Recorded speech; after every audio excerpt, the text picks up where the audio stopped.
Good afternoon, ladies and gentlemen. Welcome back to the afternoon edition of the 68th Wyoming Legislature. Oh my goodness. Sweeten you up.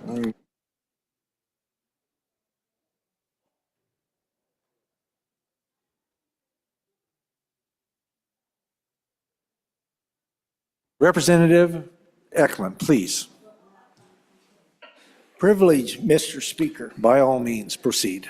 So this morning, I missed a bunch of my constituents, and I've often said House District 10 is the best ever, and you got to share the joy I have all the time. But our joy extends throughout the whole state. There are some FFA kids up here from Cheyenne East. They're not in my district. Their coach advisor is Joe Allen, and they are freshmen, and they just got their green hand degree. Will you help me in welcoming them?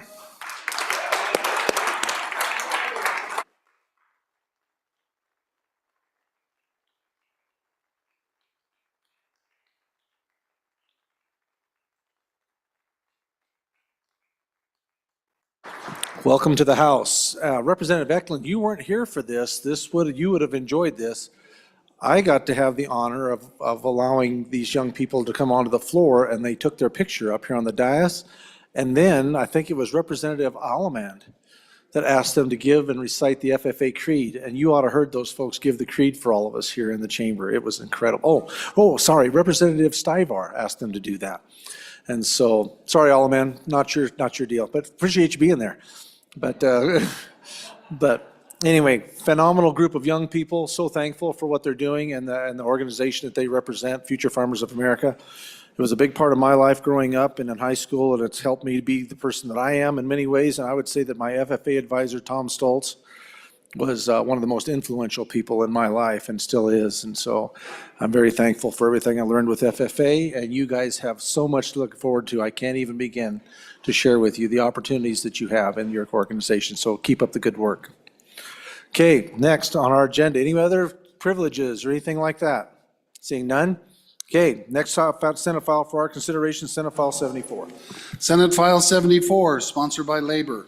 Immunity for drug overdose reporting, an act relating to controlled substances being enacted by the legislature of the state of Wyoming. We have amendments. First Amendment, Senate File 74 will be Representative Lean. Please proceed. Thank you, Mr. Speaker. I move third reading amendment number 1 to Senate File 74 and ask for your favorable consideration. I think this bill. Mr. Speaker. What's your point, Representative? Yes, Mr. Speaker, I'd like to call rules beyond the germaneness of this into the bill. Rules Committee been called. Okay. Rules Committee will please assemble at the front of the dais, please.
After consultation with the Rules Committee, it is my determination that this amendment is not germane to the bill.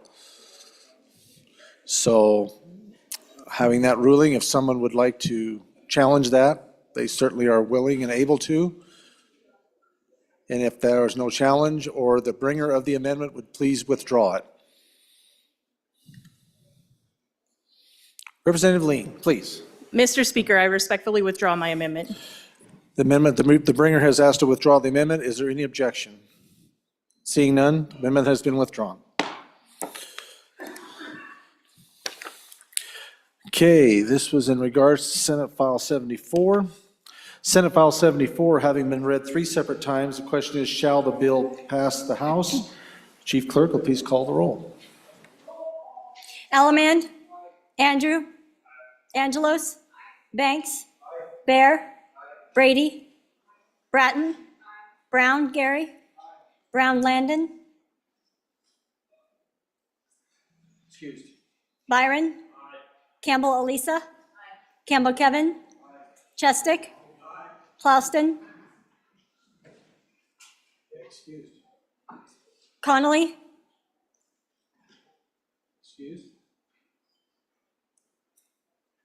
Davis, Eklund, Erickson,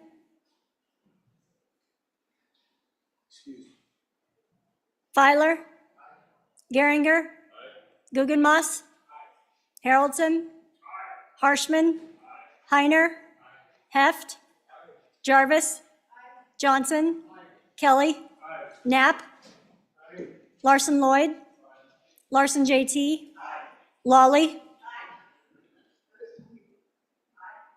Lean, Locke, Lucas, McCann, Nicholas, Ottman, Pendergraft, Posey, Provenza, Riggins, excused, Rodriguez Williams, Schmid, Sherwood, Singh, Smith, Storer, Strzok,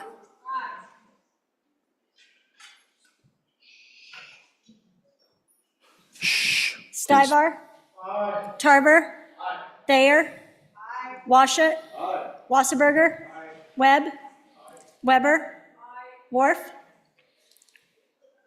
Excused. Williams, Winter, Excused. Wiley, Yin.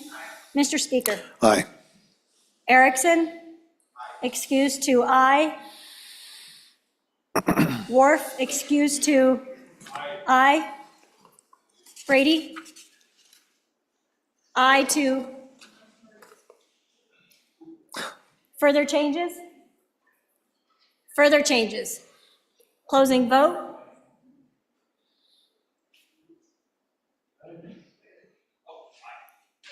Brown, Landon, excused to I. Further changes. Closing vote. Vote closed. 58 aye, 4 excused. Senate File 74, having received the affirmative vote of the majority of the members elected to the House, Senate File 74 has passed the House. Next Senate file for our consideration, Senate File 86. Senate File 86, sponsored by Senator Larson. Alternative Teaching Certificate, an act relating to the certification of teachers, being enacted by the legislature of the state of Wyoming. We have amendments. Representative Thayer, please. Thank you, Mr. Speaker. I move Committee of the Whole Amendment on third reading, Senate File 86. and This is ask- third reading amendment. Third reading. Third reading. On Senate File 86 and ask for your favorable consideration. We're just doing some final cleanup on this bill. We wanted to make sure, so on page 2, line 11, making sure we give clear direction to the PTSB, which is Professional Teaching Standards Board, direction to them. And so we are inserting accredited and non-accredited back in. And then the final deletion, or change, I should say, is it's at the bottom of page 2, line 18. The wording was after successful completion of, after talking and really looking at making the pathways, the programs broad, that we would like to insert if the applicant is enrolled in or has completed the program or pathway. So just final tightening up of this bill. Thank you. Thank you, Representative. Representative Strzok, for your first time. Thank you, Speaker. I am an aye on this amendment, and with a lot of discussion, and we're just opening up for many different avenues and options. And it's taken a little bit of work, but I think we have it this time, and we all like it. And so please vote aye on the amendment and aye on the bill. Any members for their first time? Any other members? Representative Harshman, first time. Thank you, Mr. Speaker. Question on the amendment again. It looks like we've done a substantial change from second reading where we're going to keep this accredited and non-accredited in the bill. And I think that is really a slippery slope to go down.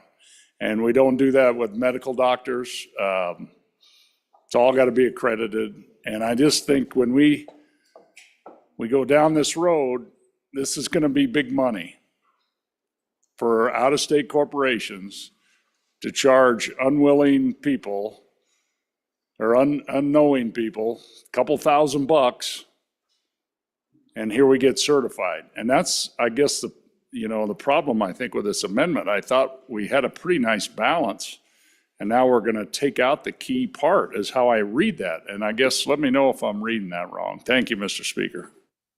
Thank you, Representative. Any other members for their first time? Representative McKay Erickson. Thank you, Mr. Speaker. I would like to speak for the amendment and against the bill. So I guess this is the right time that I can bring that. Members, I really feel like we need to get down to business here on this particular bill, even though, as I was taught by my parents, especially my mother, she used to say this, even though you put lipstick on a pig, it's still a pig. And yes, this bill does add to the pool of those who can receive the certification, but at what cost? In talking to multiple superintendents as well as many board members as I possibly could, and gauging their interest in this bill, I did not find a single one that was interested in this particular route for non-certified. And so I think that, number one, it gives a lot of false hope to spend $1,900 to get a certificate out of a bubble gum machine.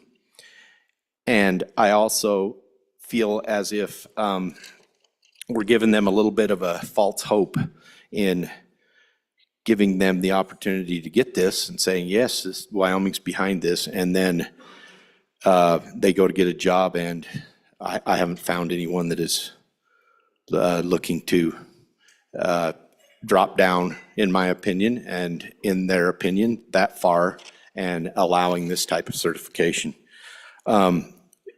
Keep in mind, and I've made these comments before, and I've since solidified those in my mind. We have made incredible gains with the professional or the PTSB, and it also, this bill is, when it really shakes out, it's a pretty big slap in the face of many of the teachers that I've talked to as to that the work that they've went through, and now we don't require that anymore. I think that has an image problem also.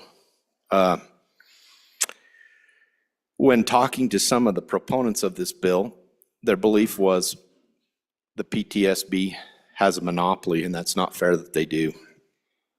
I have a concern with that attitude. Do we want someone to certify our teachers? I believe we do. And I believe we should uphold high standards in doing that.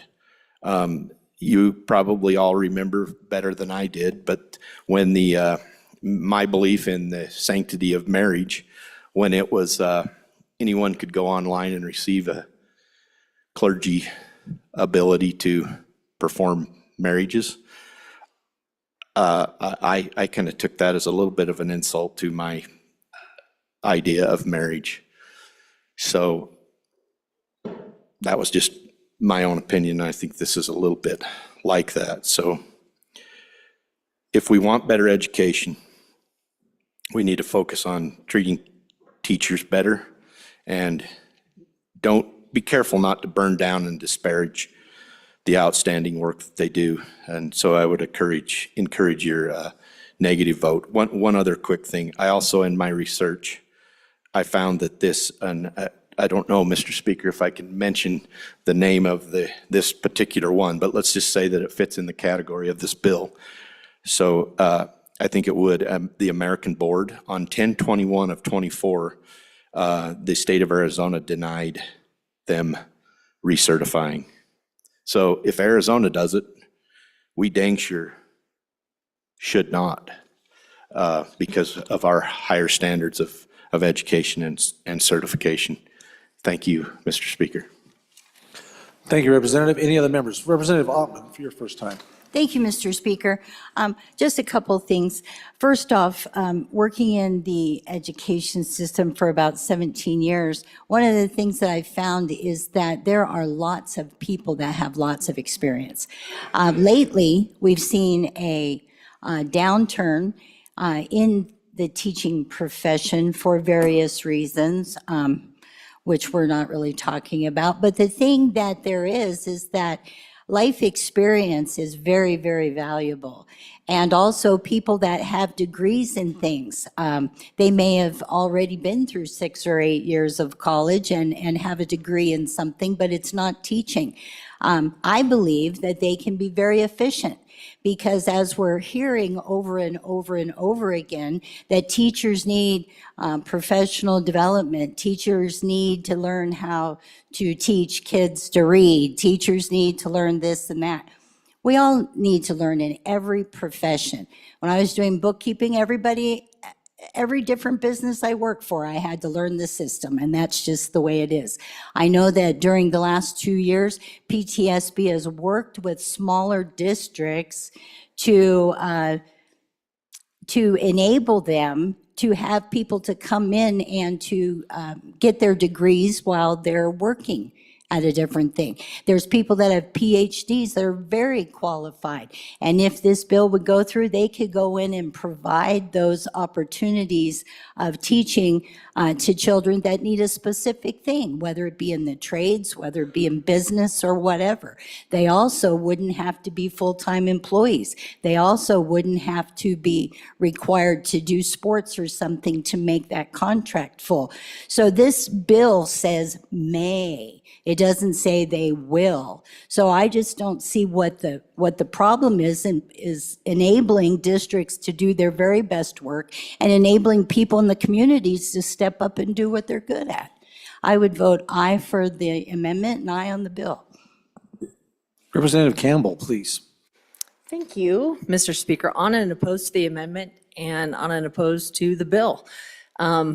Removing the accredited, non-accredited, I think creates some serious challenges. I will say, as training and development is my background, I went through 6 years of certification, because there's a significant difference between knowing a thing and being able to teach others that thing. Teaching facilitation is a whole nother skill set. So to maintain that certification of, I not only know a thing, but I know how to teach and best reach students is a critical component of that. So opposed to the amendment because it removes that accreditation and certification of learning how to teach, and opposed to the bill. We already have pathways for alternative certification to meet all of those demands. So I don't see the purpose in this bill, as the pathways already exist. Thank you. Thank you, Representative. Representative Pendergraft, first time. Thank you, Mr. Speaker. I just want to push back a little bit on a couple of things that we just heard this most recent speaker and the last one to speak from this podium. I've been asked to teach 3 different times in high schools different subjects where I had a field of expertise. And one of them was I was asked to lead a choir. And having been a music minister and a pastor, had quite a bit of experience at doing that. And I was asked to do that, so I came in. And of course, if anybody knows anything about choir direction, it's all teaching. It's about teaching. I've been a cabinet maker for more years than I can remember. And as a successful business person, part of my responsibility was to train new employees, new people, to teach them how to do what I did. I'd been doing it for years. The last one was art class. I was asked to come teach it because I was proficient at what I had done. And when it comes to something like that, basically you're just demonstrating, how did I get here? How did I learn to do what I have to do? Teaching comes in a lot of different ways. And there are some students that caught on from me much faster than from somebody else. And there are other students out there that I couldn't teach to save my life. And so there are some tricks to teaching, but there are a lot of dynamics in there. And any good teacher will tell you that people learn differently, different teachers affect differently. And I want to leave you with this one last thought. There's a former legislator from Wyoming, up from my county, had been in civics, in public. He'd been a mayor, he'd been a representative, been a state senator. Man, if I was a teacher in civics, and I had an opportunity to have him come in, or if I have a small school somewhere and we need somebody to come in, who better than somebody that has actually done what he's teaching, rather than somebody that theoretically understands the concept? And I don't mean to disparage teachers in that in any way. I'm just simply saying, don't underestimate the value of years and years of working your profession. And don't diss those people either. Representative Wharf, your first time. Thank you, Mr. Speaker. I also rise in support of this amendment and in support of the bill. I think it can't be lost on this body. It's been stated before, it's not it's optional, it's not mandatory. It says may, it's not shall, so it's optional. The other thing that I think is important is it's just putting another arrow in the quiver. I think it's just providing additional opportunities available for people to educate. And I can tell you, I guess I look at it, what's the certification for us being legislators? I think it's kind of silly to say that we can't appreciate life experiences. I think we are taught just as much in practicing our life and our life skills as you are when you go through a certification program. And I don't think that cheapens those that have obtained degrees. I think it's complementary, and I want this body to think about that. So I urge an aye for both this amendment and the bill. Thank you. Thank you, Representative. Representative Clouston, for your first time. Thank you, Mr. Speaker. And it's funny, I'm on against the amendment and the bill, and I agree with everything that's been said by the last few speakers. When I sat on our state board, we were trying to figure out how do we get more teachers into Wyoming, because we have a severe shortage. And I was pulling up my notes. Here's what we have now to teach that alternative. So you get an alternative teaching permit, lets an individual with a bachelor's degree teach while completing an alternative certification program. The candidate must work with the school district that agrees to sponsor them. We also have our PIC program, which allows individuals with industry experience, like my good former desk mate, but not a teaching degree, that they can get a permit to teach CTE classes, vocational. You can get an adjunct teaching permit. Professionals with expertise in subject areas such as science and music can be granted a permit to teach part-time. We also have exception authorizations. So when we have a position that's hard to fill, you can hire someone who does not have a teaching certificate but has expertise. This is valid for 1 year and allows them to teach in the Wyoming School District while trying to complete the requirements to obtain full licensure. And finally, we have a teacher apprentice program, which this body passed a few years ago, which allows people to work under current teachers to gain their teaching permits.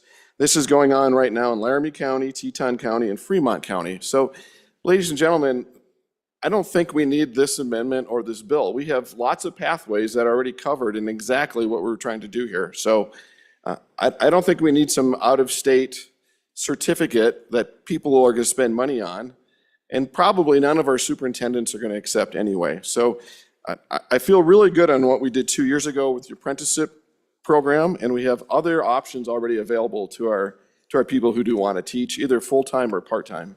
Thank you. Thank you, Representative. Representative Kelly, your first time. Thank you, Mr. Speaker. On and for the amendment, on and for the bill. I understand what the good rep is saying. There are many pathways forward, but quite frankly, for some of the people we're talking about with their experience or their stage in life, it's a bit onerous to have to take on and take those paths at this point. I'll use myself as an example here briefly and make my final point. And I doubt I'm going to sway anyone at this point in the debate, but this is for people listening. This is for the voters and maybe the media who might miss the point of what we're saying here. I run a university department of political science, public administration, and public policy. I was a certified teacher for 10 years. I worked with special ed and taught social studies. I have a master's degree in education. I currently can't walk into a high school and teach civics with these qualifications. Yes, there are some paths I could follow forward, but at age 55, not worth it to me if I was going to do that. Am I qualified to teach high school civics? I don't want an answer from you. Let the districts answer those questions themselves. Give them the freedom to recruit who they wish and make it easy as possible to get the most talented people in there. Why do we not trust the superintendents and school boards to exercise this wisdom? Thank you. Thank you, Representative. Representative Wassenberger, first time. Thank you, Mr. Speaker. I'm speaking in favor of the amendment, in favor of the bill. Ladies and gentlemen, one of the things that I'm noticing with a lot of companies these days is they're actually starting to create their own certification programs for learning things like tech, welding, a lot of those types of things. And so they're choosing to do that so they can move faster with their hiring process. And we're seeing a stagnant in our education right now, and I believe this is one of the hurdles that we're having an issue with overcoming. So the world is already adapting to this, and I think if we're going to be successful, we have to be able to adapt along with these new changes as well. Representative Bratton, first time. Thank you, Mr. Chairman. I do hear concerns about filling certain teaching positions, particularly in CTE. And I know there are schools in Wyoming that have a lot of long-term substitutes filling those positions. This bill specifically has oversight by the PTSB. So if you'll look at the bill, page 2, lines 11 and 12, the board that is referenced there, that is the PTSB. I trust so they have oversight. I'm comfortable with that. And I trust my superintendents and my principals to know what they need. Thank you. Thank you, Representative. Representative Davis, your first time. Thank you, Mr. Speaker. This is kind of an interesting subject, and actually I talked with my daughter-in-laws who are teachers. And they said, it was brought up earlier, how to teach and communicate. Well, the students that want to learn are the easy ones to teach. It's the ones that are hard to reach are the ones that we're after here. This is about the students. I don't believe we need to lower the standards in our teaching here. I don't think we need to lower the bar. Let's keep that bar up there. We need to reach the students that have difficulty learning, not the ones that want to learn. They're the easy ones. Representative Williams. Thank you, Mr. Speaker. Unlike our existing certification pathways that we were hearing about earlier, this proposed pathway has the potential to lower the educational bar, and I'm confident that that isn't our intent. So I'm against the amendment, and I'll be against the bill. Representative Washington, please, first time. Thank you, Mr. Speaker. if all this bill did was allow folks like the good representative from County 3 to apply for a job and be given fair consideration by a school board to be hired, I'd be on it in a heartbeat. But I don't understand why we included this language about these alternative certification programs. Because what I fear is going to happen is that these programs out of state or wherever they're located will advertise our program meets the minimum standards for certification to be a teacher in the state of Wyoming. And our citizens are going to enroll in those programs, they're going to pay those fees, and then they're going to go around to school districts and apply for jobs and be told, thanks, but no thanks. And I think it's really important that we have the buy-in from the districts so that these people will actually be considered for a job. So if we could just take away the perhaps artificial restriction of having a degree in education as opposed to any other kind of education that keeps some people from being considered for outright employment as a professional teacher without going through some pathway, I'd be on it. But I really fear that when we put our imprimatur on these programs, people will take that to heart thinking that this is what I do in order to get a teaching job in Wyoming without going to the university over the hill and getting a degree in education. And if they don't then get hired because there's no buy-in among the districts, what have we done but really hurt our own citizens who trusted that when we said this will get you certified so that you can be considered for employment, that might actually lead to a job. And then when it doesn't, we've hurt them. So on and opposed to the amendment and opposed to the bill. Representative Guggenmoss, first time. Thank you, Mr. Speaker. First for a second. First for a second. Any other members for their first time? Representative McCann, first time. Thank you, Mr. Speaker. First for a second, please. First for a second. Representative, any other representatives for their first time?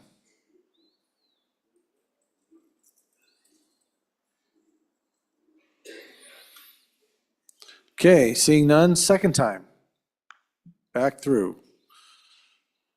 Any members for their second time? Representative Campbell, please. Thank you, Mr. Speaker. So just a couple of thoughts based on that really good discussion. I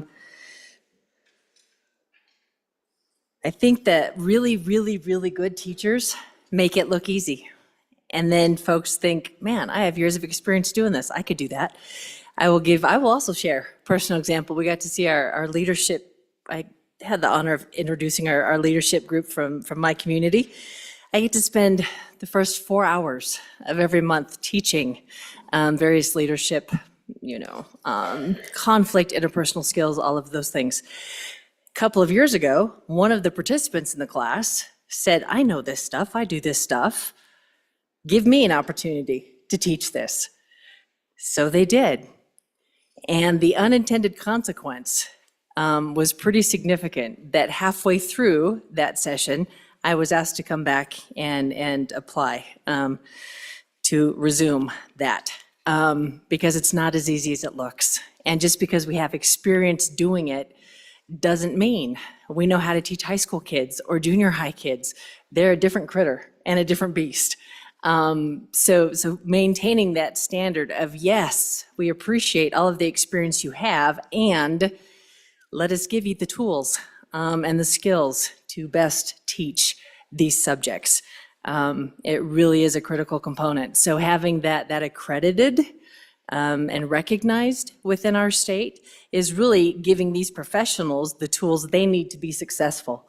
So by removing the accredited, non-accreditation, removing, some of those certifications that we already have in existence, we're setting them up to fail. Not only the students, but the professionals.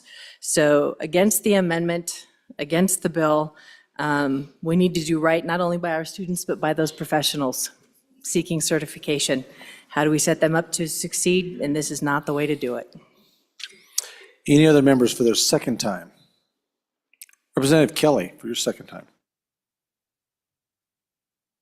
Thank you, Mr. Speaker. I wanted to briefly address the idea that people might be falsely misled that they'd get one of these accreditations and get a job. And it's from a wider philosophical perspective, someone going to a certified school, there's no guarantee they'll get the job they want going that direction either. Possibly better than it would be going to a non-accredited agency.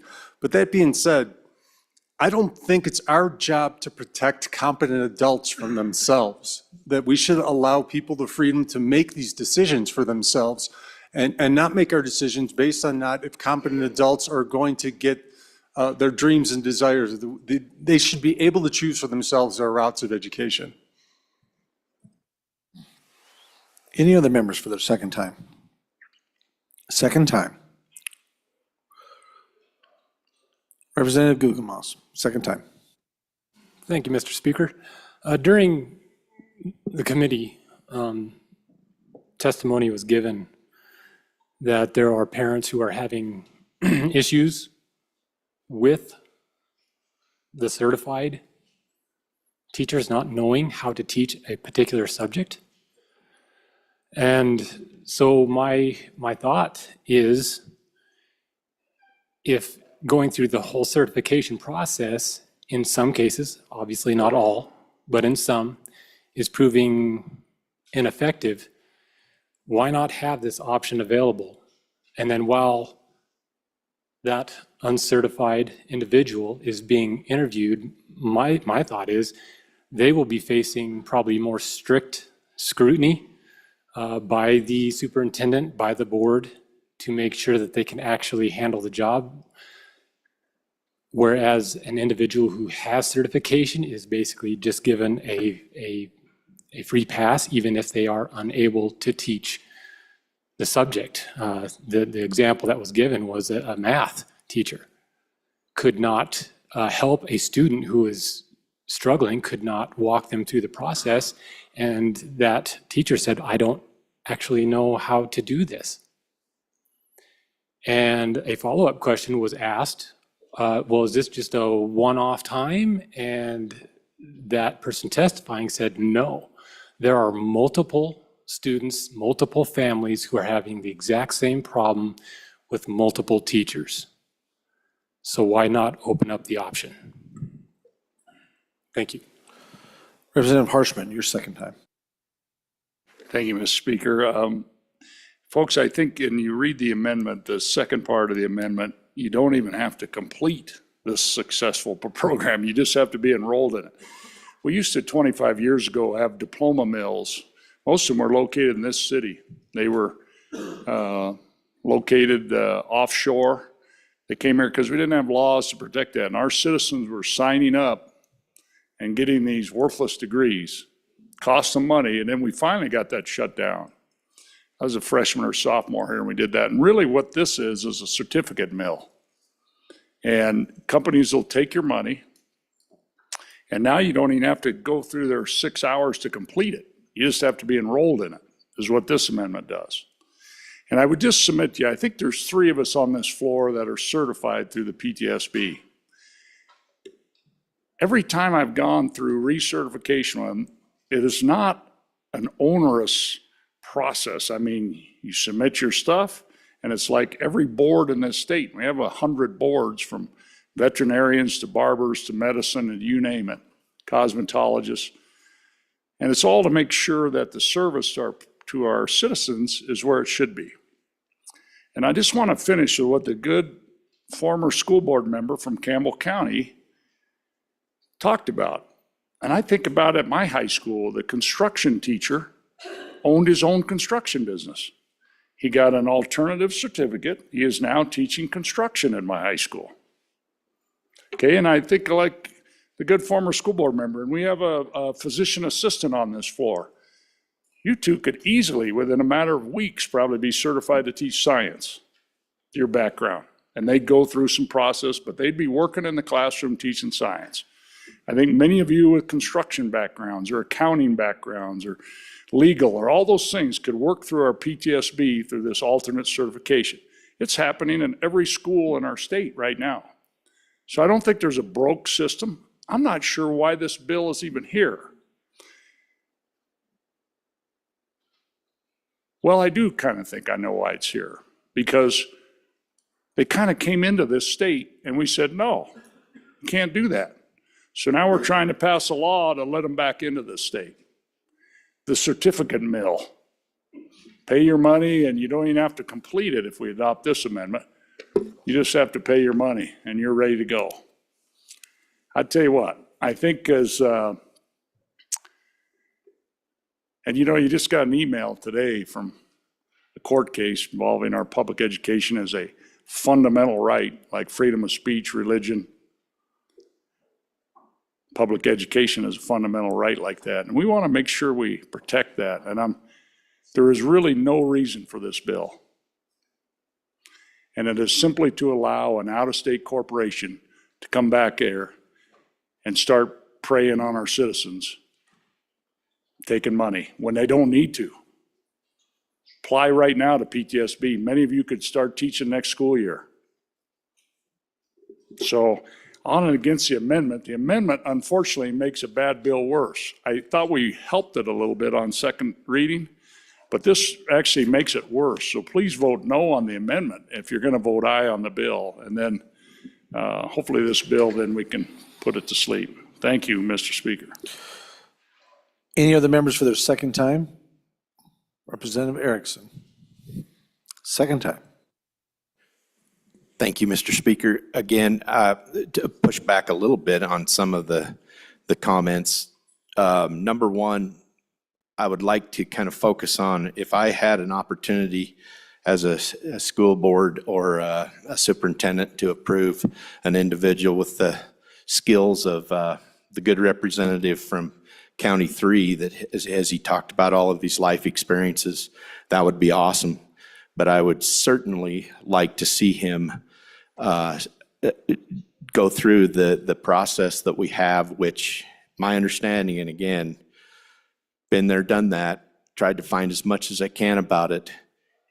I can guarantee he would be gobbled up in a second under the current Professional Teaching Standards Board, a second. Because I know individuals just like him that have been gobbled up by their communities in that. So it's not I think we've been a little bit misled in, or misguided in saying, oh, we have all these PhDs that are looking for these jobs and school boards are turning them away because they don't have this certificate. That's not happening. They're gobbling them up, and then they're saying, rather excitedly, they are saying, we have PIC certification. We have the transitional. I know I'm not using, that's not the right word for it, but you get my gist. It's if you're not certified at the time you can receive it, you can go under the apprentice system and receive it.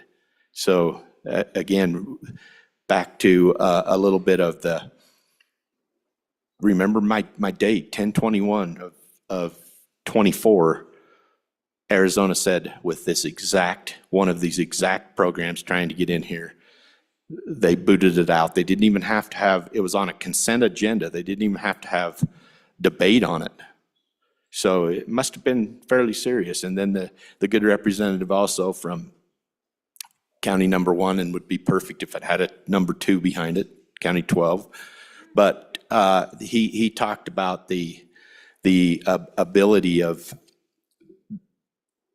now I forgot, now that I've talked about that. Anyway, he brought up the good point about who actually is trying to get back in to the state of Wyoming, and after already being booted out. So keep those things in mind. Again, not something that we need. According to superintendents and school boards that I contacted, not something that they want. And so I think that we rather than clutter it up and take all that out of it, I think we defeat this bill. Thank you. Representative Washut, your second time. Thank you, Mr. Speaker. So is certification the be-all and end-all? Absolutely not. We have certified people that maybe aren't all that good in the classroom. We have certified peace officers who get dismissed every year, right? So certification has its place. It's not the be-all and end-all. But again, my big concern here is that when the state of Wyoming identifies one of these alternative certificate granting programs as meeting their minimum standards, people will rely on that. And then if they're not able to get a job, they're going to wonder why. Why did we, as a legislature, say that that organization could grant them a certificate that apparently, from the testimony of others, superintendents and school boards aren't willing to hire people with that credential? So I think we're getting ahead of ourselves with this bill. No on the amendment, no on the bill. Representative Pendergraft for your second time. Thank you, Mr. Speaker. I just wanted to clarify my position. I'm a no on amendment and a yes on the bill. And the reason I'm a no on the amendment is the idea that you don't even have to finish. Just give us your money. That's a red flag to me. Any other representative for their second time?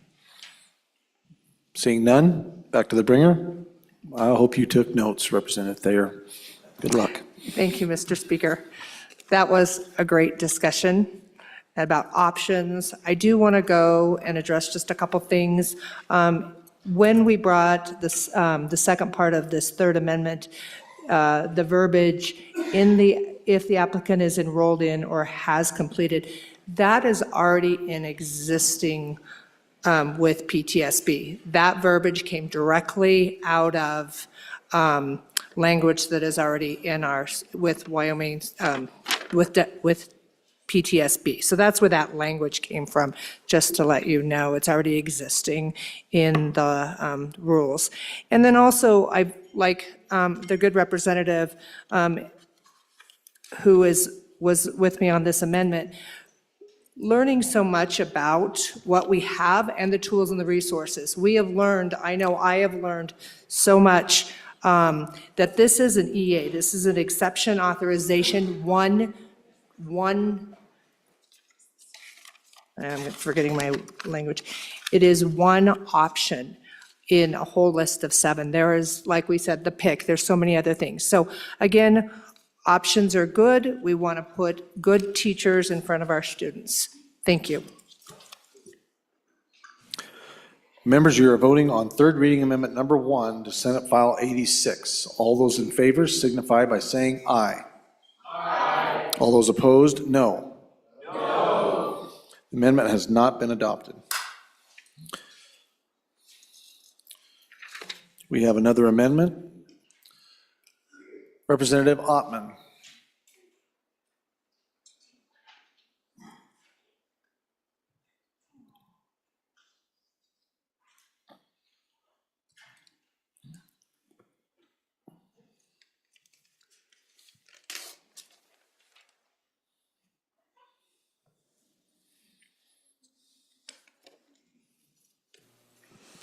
Thank you, Mr. Speaker. I had Senate File 86, third reading amendment, and I would like to withdraw it.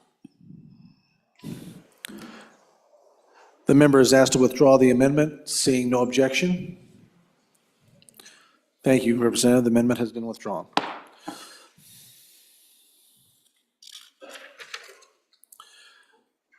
I do believe that is it, isn't it? Okay. Senate File 86, having been read 3 separate times, the question is, shall the bill pass? Chief Clerk will call the roll.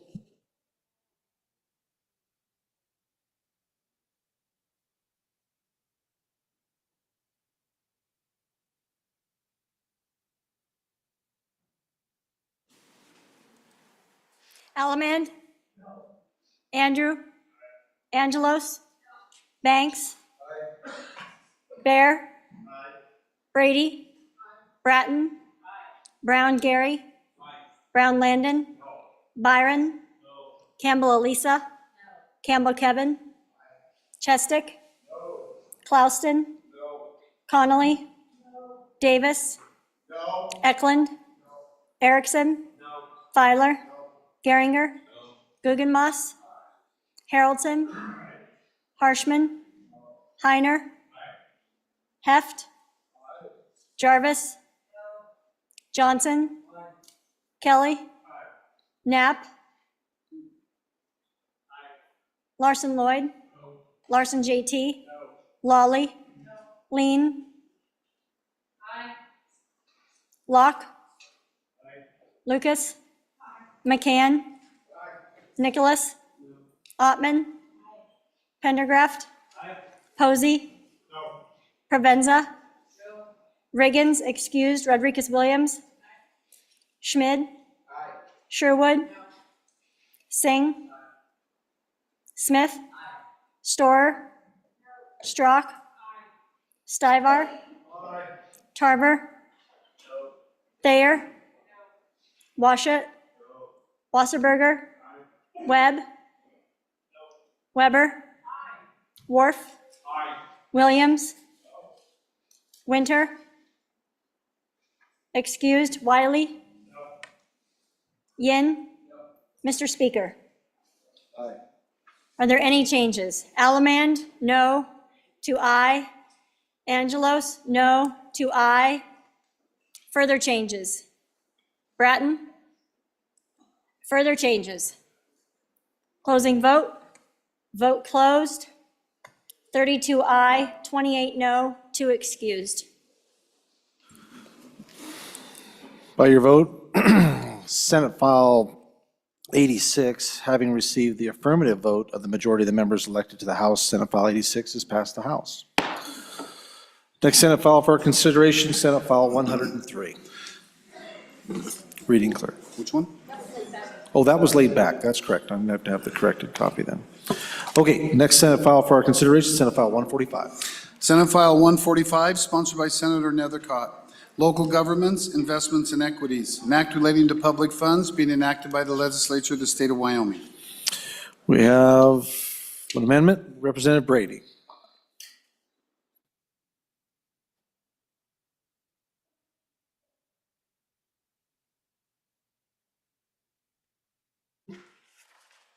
Thank you, Mr. Speaker. I'd like to move third reading amendment number 1 to Senate File 145. Please proceed. And I would like to withdraw at the appropriate time. Is that good? Okay, I just want to tap the brakes a little bit on this bill and go back in time to like last week. We spent 5.5 hours debating property tax bill. And a lot of arguments and, you know, why are we taking from the government? And because they'll all fail. So just my point is why is this investment bill here if the sky is falling? So would this not entice the city government to stash more of the public funds for investment? Because it's the people's money. So I am no on this bill, and I'll take any questions. Thank you, Representative. Representative Kelly, for your first time. Thank you, Mr. Speaker. I understand some of the consternation about this bill. I've talked to people, and it's kind of a separate issue. I hear people saying, why do these local entities have so much extra money that they can invest it? That's the taxpayer money. If they have that much money they can invest, they're taking too much in taxes. Maybe some cash reserves, but to be able to put all this money into stocks and bonds is ridiculous because the taxpayers should be able to put their own money into stocks and bonds. I understand that argument. I agree with that argument, but that is not what this bill is about. We're talking about the localities already investing. And as long as they're going to be investing the taxpayer money, they may as well have the best investments, and that includes equity-based funds. Representative Haroldson, for your first time. Thank you, Mr. Speaker. So on and against the amendment, on and for the bill, I'll give you an example, kind of where this would really apply well. So if there was a community that were to, say, sell a hospital or a large building, and they had a windfall of money, this gives them the opportunity to invest that into an equity-based investment that gives you long-term the ability to cover those large capital cost type projects. And so I think what we need to understand is, yes, we want to make sure, I mean, as a whole, we don't want it to be a deal where communities are pulling in so much more of a tax base than what they need. Obviously, we want to keep that right sized. But in the case of a community that sells some sort of a project, maybe there's a piece of property they sell or something of that nature, down the road, I mean, the fundamental role of government is infrastructure. And so a lot of times that infrastructure, especially in this day and age, is getting more and more expensive.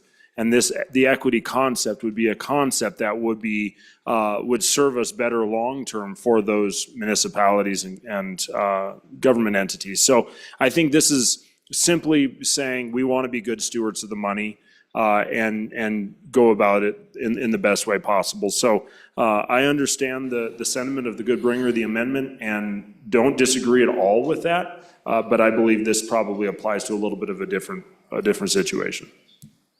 Representative Banks, first time. Mr. Speaker, thank you. On and against the amendment for the bill. I don't think I can say it much better than the two gentlemen who just spoke before me, and I understand the concerns behind it, and I think that's a discussion for a later day, but the state is able to already invest our taxpayers' dollars into these high-yielding options.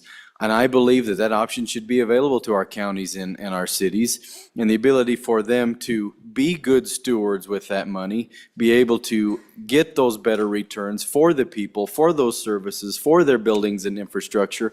I think that it's in the best interest that we allow them to do that. I think taking a step back, reducing some regulations as the state and saying, be responsible with these funds, make a good yield, do what you need to do to better provide this for your people. I think that's what this bill accomplishes. And so on and against the amendment for the bill. Thank you, Representative. Representative Lawley, your first time. Thank you, Mr. Speaker. On and against the amendment and for the bill. I won't repeat other things that have been said, but they're true and good, and you should consider them. But I will just point this out. We are talking about local governments who have been elected by the people of that political subdivision to manage things for them. And so I think we often, when we talk about local governments here, we kind of forget that we're talking about elected officials, just like we are. Some of them have been elected by a lot more people than we were. And so I think that's an important thing to keep in mind as we're making these decisions and giving them opportunities to do what they need to do to serve their people. And they serve at the will of those people. And that's just something I would like you to consider concerning the bill, on and for the bill, and on and against the amendment. Representative Washut, Chairman Washut, first time. Thank you, Mr. Speaker. For those of you who are new to the body, during the COVID period, federal dollars became available. And some of our municipalities were able to utilize those federal funds and not expend their own funds. And that meant that they accumulated some additional money in their reserves. And so those dollars are there. And in my county, as I mentioned before, we sold a hospital, got a lot of money off that. So there's lots of reasons why municipalities and counties might have excess funds, and they're not all funds derived from the local taxpayers. Any other members for their first time? First time? Seeing none. Second time? On the bill, on the amendment. Okay, seeing none, back to the bringer. Representative Brady, please. Thank you, Mr. Speaker. Again, good debate, and like I said, I just wanted to tap the brakes. And during the discussion last week, I just want to remind everyone that what came out of it in my area is that there was no money. So I just find it odd that this bill says, let's invest what we have. So let's really see if they do have money. Thank you. Representative, do you want to remove the amendment? Representative Brady? I'm sorry, thank you, Mr. Speaker. that's I fine. withdraw my amendment. Thank you. Okay, thank you. Without objection from the body, the amendment has been withdrawn. Okay, body, we are discussing or going to be voting on Senate File 145, having been read 3 separate times. The question is, shall the bill pass? Chief Clerk will please, this is going to require a 2/3, so if you would please call the roll. Allemand?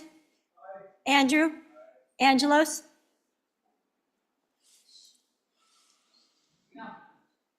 Banks? Bear? Brady? Bratton? Brown, Gary? Brown, Landon? Byron? Campbell, Elisa? Campbell, Kevin? Chestick? Clouston? Connolly? Davis? Eklund? Erickson? Filer? Geringer? Guggenmoss? Haroldson? Harshman? Heiner? Heft? Repeat? Jarvis? Johnson? Kelly? Knapp? Larson Lloyd? Larson JT? Lawley? Lean? Locke? Lucas? McCann?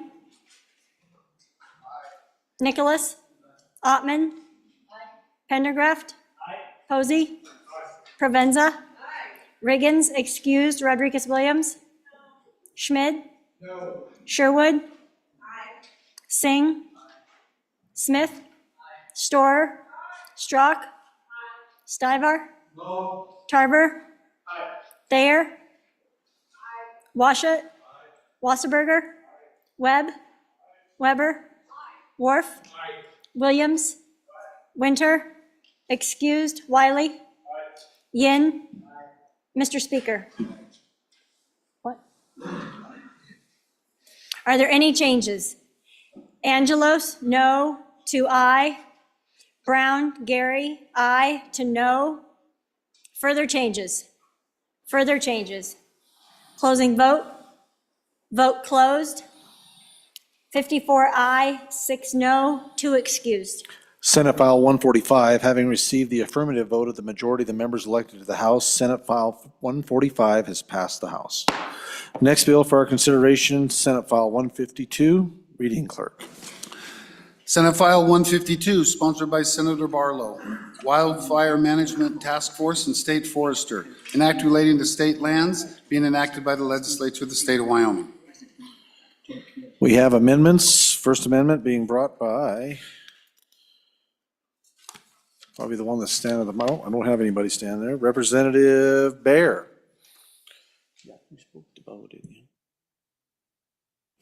Thank you, Mr. Speaker.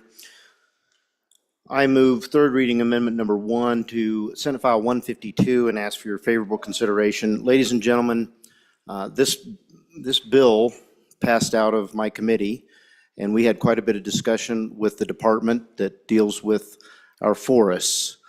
And what this bill purported to do, in addition to what we're doing in our supplemental budget of filling those funds that were depleted during the last year's atrocious fires that we had, it also created a task force so that we could do a better job in the future.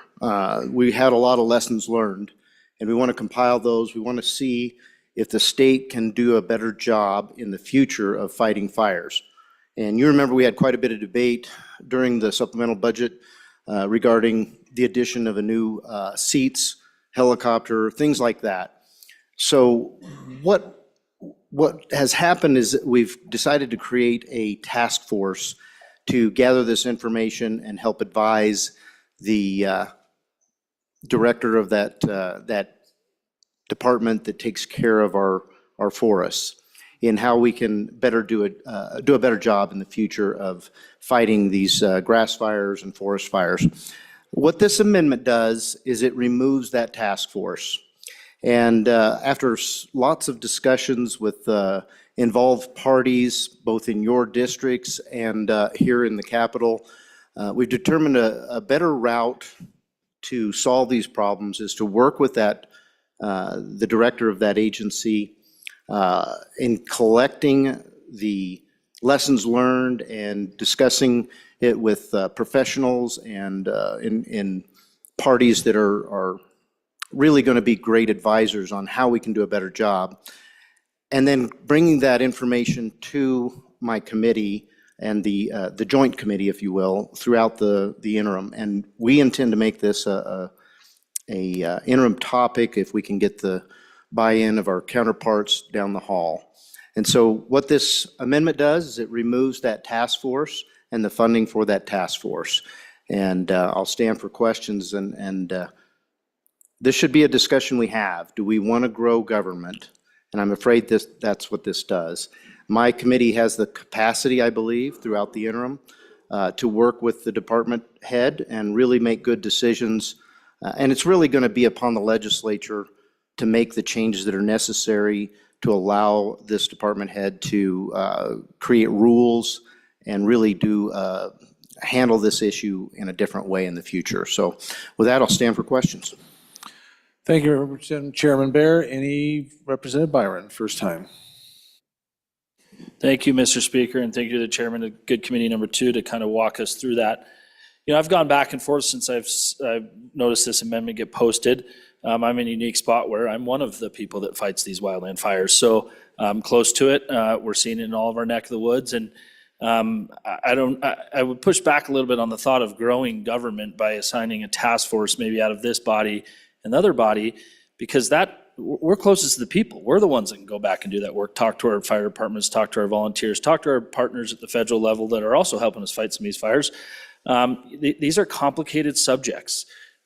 This year, a lot of that fire is on state land. Often, a lot of that fire is on federal land. And often, a lot of those fires are on all of the land, including private land. So, I don't know how I'm going to vote on this. I think it's the good bringer brings up a fair amount of points, but this is a massive problem. And I wouldn't say trying to solve our wildland firefighting issues is growing government by creating a task force. I think that this is a tool that we could use to certainly get out ahead of it, if you will, a little bit, and put the fire out, if you know what I'm talking about. So with that, not really sure where to go on this one, but look forward to some more discussion.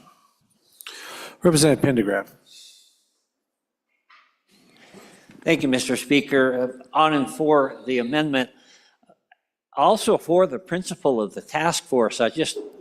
It seems to me that task force might be a little bit of overkill when we have the capacity already in place to accomplish those things. What needs to happen is we need to have an encouragement to get these people together and do what I would refer to as an after-action review. The military will go out and perform some function. Maybe it's a battle, maybe it's an exercise, whatever it is. And when that's over, we get the people together and we come back and we review what happened, what did you see, what went right, what went wrong, an after-action review. And I think that's appropriate here this year, and particularly because we learned a lot about what we didn't know by the number of fires that we had. I just am not convinced that it's worthy of an entire task force to accomplish that. I think there are ways that we can get around that and that we can use the assets that we already have to accomplish the same things. Representative Clausen, first time. Thank you, Mr. Speaker, and thank you for the bringer of the amendment. I think this solves a lot of problems. I think it gives us the summer to kind of work through these issues, hear from everybody who's interested. If we need to bring the task force back later at a later time, we could, but I think this amendment is going to take us down the right path. Thank you. Representative Larson, Lloyd, first time, sir. Thank you, Mr. Chairman. I'm just curious as why we would have the state forester, which is part of state OSLI, which has a standing committee of agriculture, report back to appropriations on this matter. It seems to me that their standing committee would be the appropriate place for that to go. Any other members for their first time? Representative Davis, first time. Thank you, Mr. Chairman.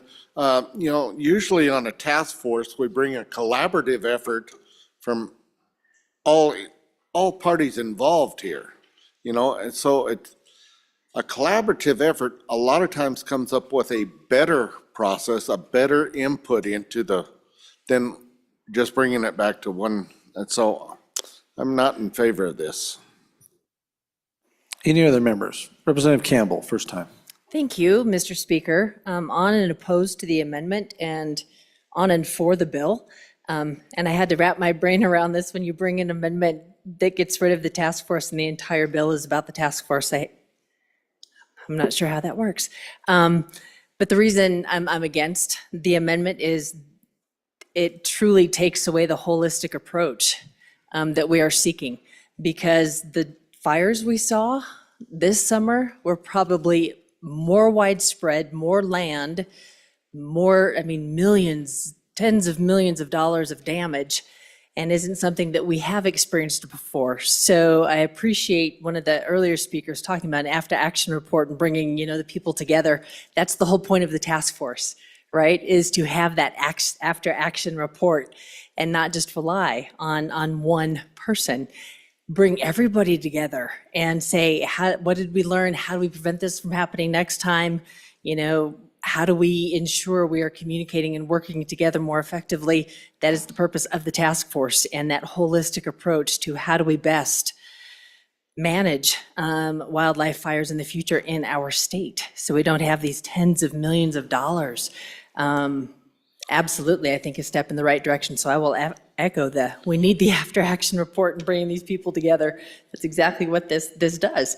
And then as to the point of growing government, if we take a look at what that task force would look like, they're members of the House, members of the Senate. They are state government. They are already on, fire advisory boards and state foresters and insurance. And these are all positions that already exist and have a very unique perspective based on their area, their oversight within Wyoming. So this is an opportunity for us to bring all of those perspectives together and to learn from them and what worked well and what didn't work well, and then how do we best prepare for if and when this happens again. So absolutely against the amendment and for the bill. Representative Sherwood, please. Thank you, Mr. Speaker and body, for the conversation. We had really engaged testimony on this bill when we heard it in committee. And one of the things that really struck me right now was that we heard multiple times the current relationship with the federal government is changing, and how the federal government is staffing their fire response positions. And so even though I agree with this idea of like an evaluation or a look back or a report, I think it's really critical that this task force be in place over the summer and fall, as the resources at the federal level may be diminishing, and then the state resources may need to be adjusted to accommodate for those diminishing federal resources, which is not a bad thing. It's not a bad thing for us to be more reliant on ourselves. But if that task force isn't in place over the summer and fall, there's less time then for us to hear those recommendations when we come back again next year. Thank you.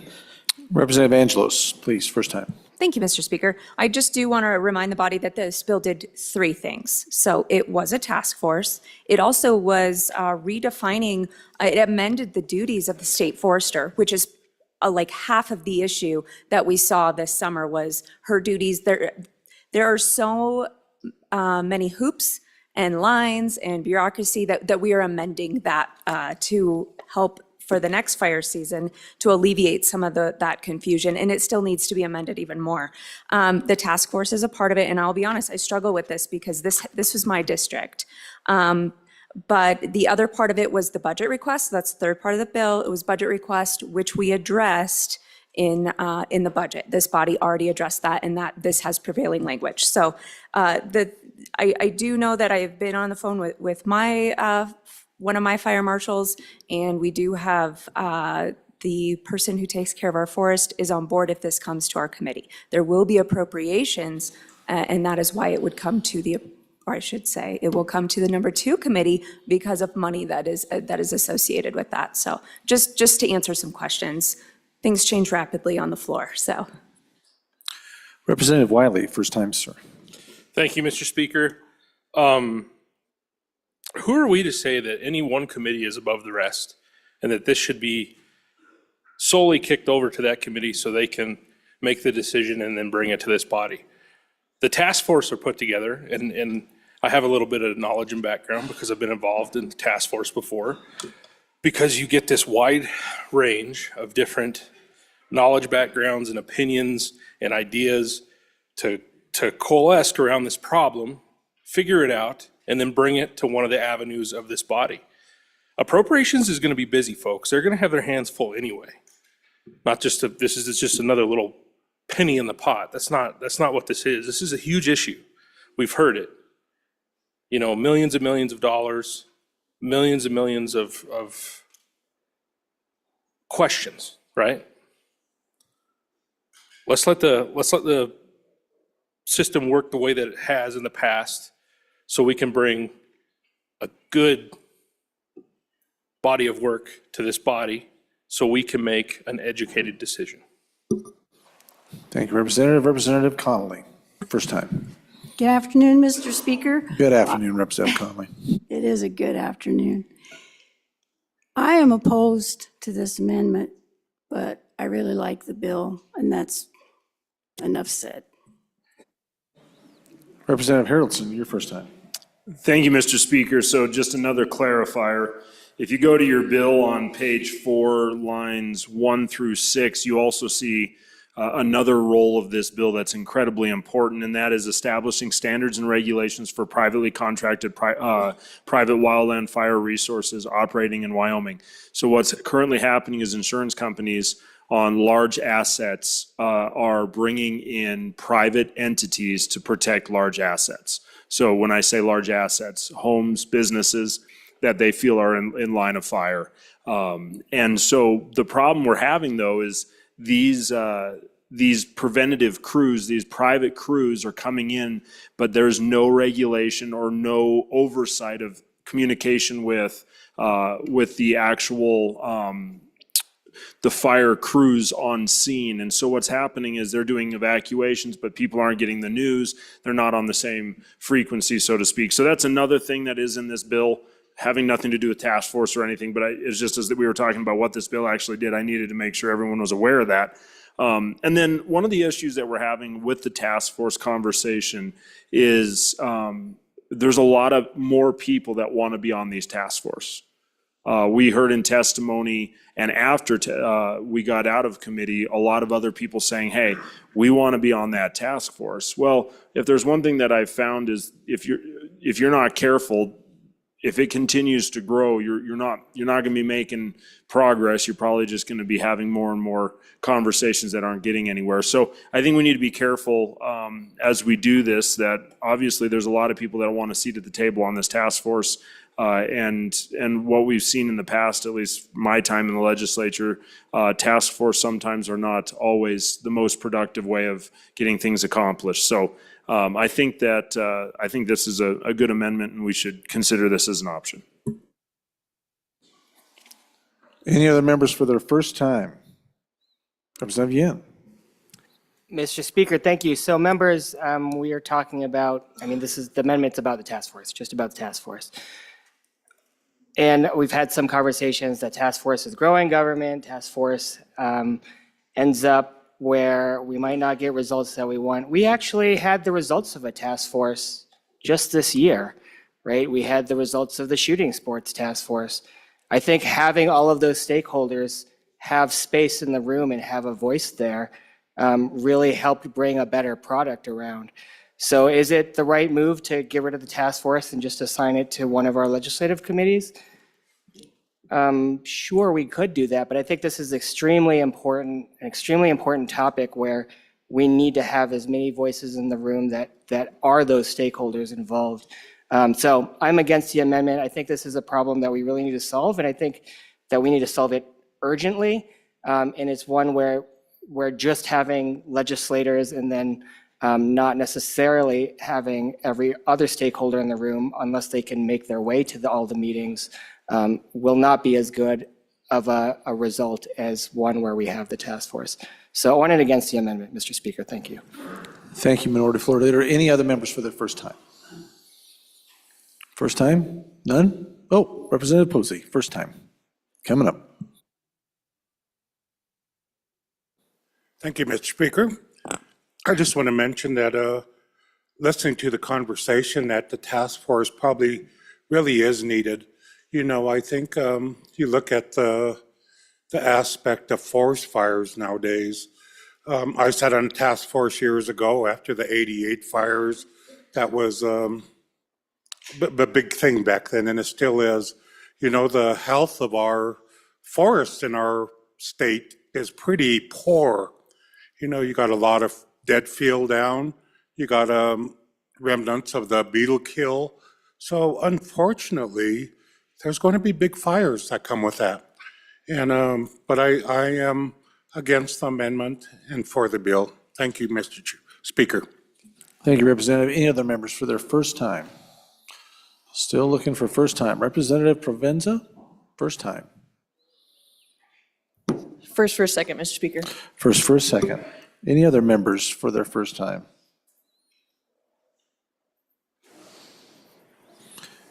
Any others? Seeing none, second time, Representative Byron. Thank you, Mr. Speaker. Really appreciate the discussion. I think on the amendment, obviously I've skin in the game. I'm probably the only red carded member in this body, and some of you probably don't know what a red carded member is. Oh, sorry, Representative Connolly, but a red card is somebody that holds a training certificate that can go fight these fires. Okay, so it seems to me if we're going to really affect change in this very, very scary situation that we have in this state, that having members that might be experts or trained in this field on this task force could be really good for the body. Now, if that's not the direction we want to go, I certainly think that the good bringer of this amendment will invite me to that meeting, and I will gladly drive down here for that committee number 2 meeting and talk about this. But this isn't about the big fire that happened in the northeast side of the state. We had an equally big fire going on up on the mountain between Du Bois and Jackson at the exact same time. Similar acreage, actually. Both fires over $1 million a day to fight per day. $1 million a day to fight. And we're talking about a task force that's not going to cost us that much money. And then these fires might last 30, 40, 50 days. I mean, it's a monumental amount of money. And I think if we can get these parties involved, additionally, a lot of people don't know how firefighting works in Wyoming. We are extremely unique that 95, probably 98% of the wildland fires are responded to by your volunteers. You guys might have heard just the other day, there's a fire just north of here in the middle of the winter. Kind of a big one. I mean, folks, I think that the task force is, after listening to this discussion and thinking through this since yesterday, this task force is the absolute best part of this bill. Now, I do agree with the good bringer of where this fire was the other day, the comment he made about other parts of the bill. Other parts of the bill are really important. These insurance engines are very, very complicated situations. I've pulled up to a house in the middle of a large fire 10 years ago and seen an engine that I didn't even know. So I'm glad that that part of the bill was brought up. I appreciate that. So parts of this bill are really, really important. And I'd say the entire bill is really important to get it through as we're currently talking about it. So on the amendment, I would encourage an aye vote. Let's progress this. Let's have skin in the game, because that's our job. Let's invite some folks down the hall to have skin in the game. And let's tackle some of these pretty scary situations that every single one of our districts are threatened with year-round now. This isn't a summer issue, year-round. Thank you, Mr. Speaker. Any other member for their second time? Representative Larson, Lloyd, second time, sir. Thank you, Mr. Chairman. I'm against the amendment. I think I come down as we've had this conversation and like the idea of the task forces is we're really trying to set up in this bill, we're trying to respond to a gap in our state government on what the role of the state forester is in addressing wildfires on state lands and on private lands and across the state. So we're trying to establish that in a way that we haven't, to give direction to the state forester. I would also like to come back just a little bit and talk about the importance of this staying in a standing committee, which would be the Ag Committee. And I appreciate that there will probably be some request for an appropriation come out of it, but all our standing committees, as they take on different topics, there may be appropriations attached to a topic that then will be referred to the Appropriations Committee at some point during the conversation. But those standing committees are the subject matter experts, and that needs to be maintained, that we don't, that we're not sending these issues someplace that they really were never intended to be. So against the amendment and for the bill. Representative Davis, your first time. Thank you, Mr. Speaker, for my second time here. You know, for you new members, we've had task force around here, and I'm relatively new, but we had a task force to address the Rock Springs RMP, brought a lot of industries, a lot of people, a lot of experts together to go over that and fight that issue. We've had a task force, which I served on, for sage grouse, what fought back against the federal government there.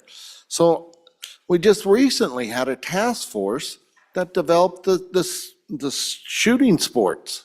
You know, I think we need to keep these collaborative efforts coming forth if we're going to tap the best knowledge that we have in the state in order to come up with the best, most efficient solutions to these questions.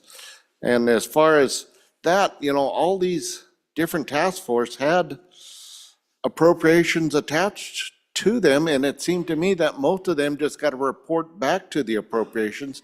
They were actually attached to a standing committee. So thank you. Any other member? Representative Sherwood, please, second time. Thank you, Mr. Speaker. In flipping through my notes on this bill, I came across a handout that we got during the committee testimony, and it's a survey that was done in November of '24 by the State Forestry Division, and it was sent out to all the 23 counties, which represented 70 fire districts and 100 fire departments and 8 federal partner agencies. So in essence, we already have this look back, review, capture of the fire season from 2024. And what we need now is the task force to take the information from this survey and act on it and move on it and work on policies to come back for us to debate next year. So some of the things that I found interesting here were there were identified statewide gaps in resources, including proactive fuel mitigation, firefighter training opportunities, reliance on federal resources, and aviation. We need people who have expertise in these areas to get in the room together and help us problem solve around these issues. So I am against the amendment, for the bill. Any other member for their second time?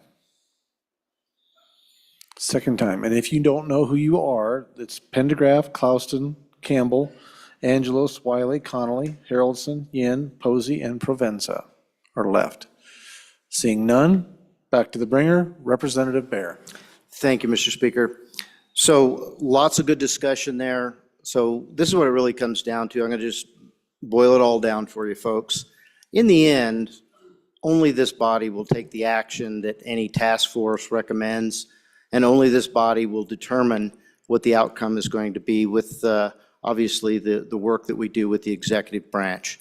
So this amendment is basically removing one portion of that current process and saying we're going to go right to the decision makers and get the information to them. So when we talk about a task force, you know, part of the debate we had in the committee was that, gosh, you know, there's probably 5 to 10 experts in every one of our counties that belongs on this task force.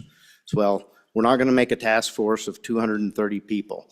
As the good representative from the land of wheat said, it just doesn't work the bigger it gets. But what we can do is we can hear testimony over 3 meetings from a good portion of those 230 people. So getting that expert testimony, like the good representative, that chairs our committee on travel and tourism and those things, what he said was that we need to have people like himself that are out in the field, understand the issues, coming before the task force or being part of the task force. Well, in the end, that information is going to be funneled into a committee. And that committee is going to either accept or deny or change or alter that information as far as creating a bill that will come to this body. So what we are doing is we're allowing those experts to come directly to that middleman, which is our committee. And then that committee will be able to better defend that bill in this body and help this body understand what are the most important factors.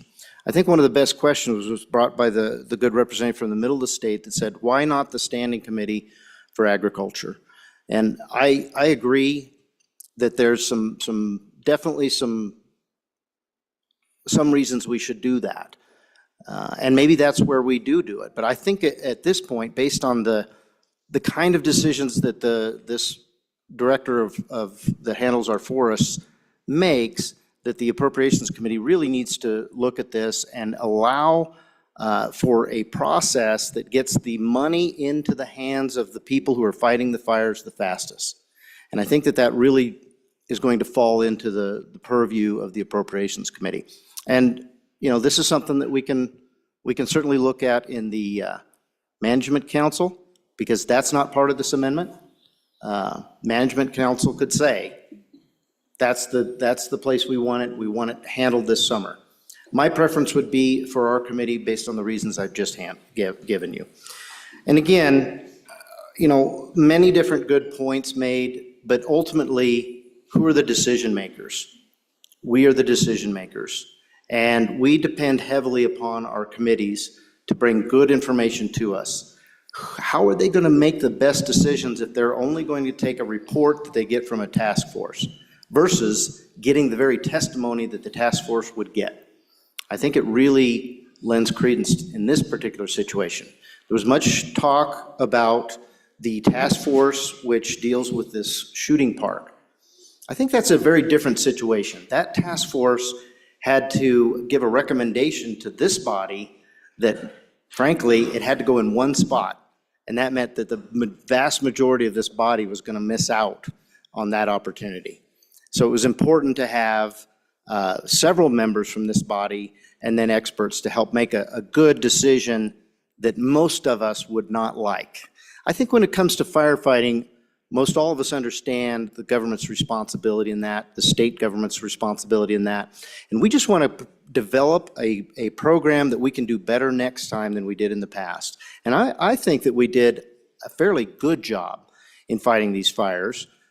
And I do believe that the person in charge of this part, our forester, really is the right person. Now, we may not have that level of expertise in the future, but we have it now. And I really want to depend on that, use some of that expertise to go out and get the relationships built now that are going to get us into a really good process. And then those same relationships will work when we first start using the process. So having said that, I think we've talked about this considerably, and so I'll just ask for the question, and thank you for your consideration. Okay, members, you're voting on third reading amendment number 1 to Senate File 152. This is a roll call vote, so we will need you in on the floor in order to qualify. There's Representative. Okay. Representative Banks, if I could just ask for you, please come to the chair, please. Chief Clerk, please call the roll.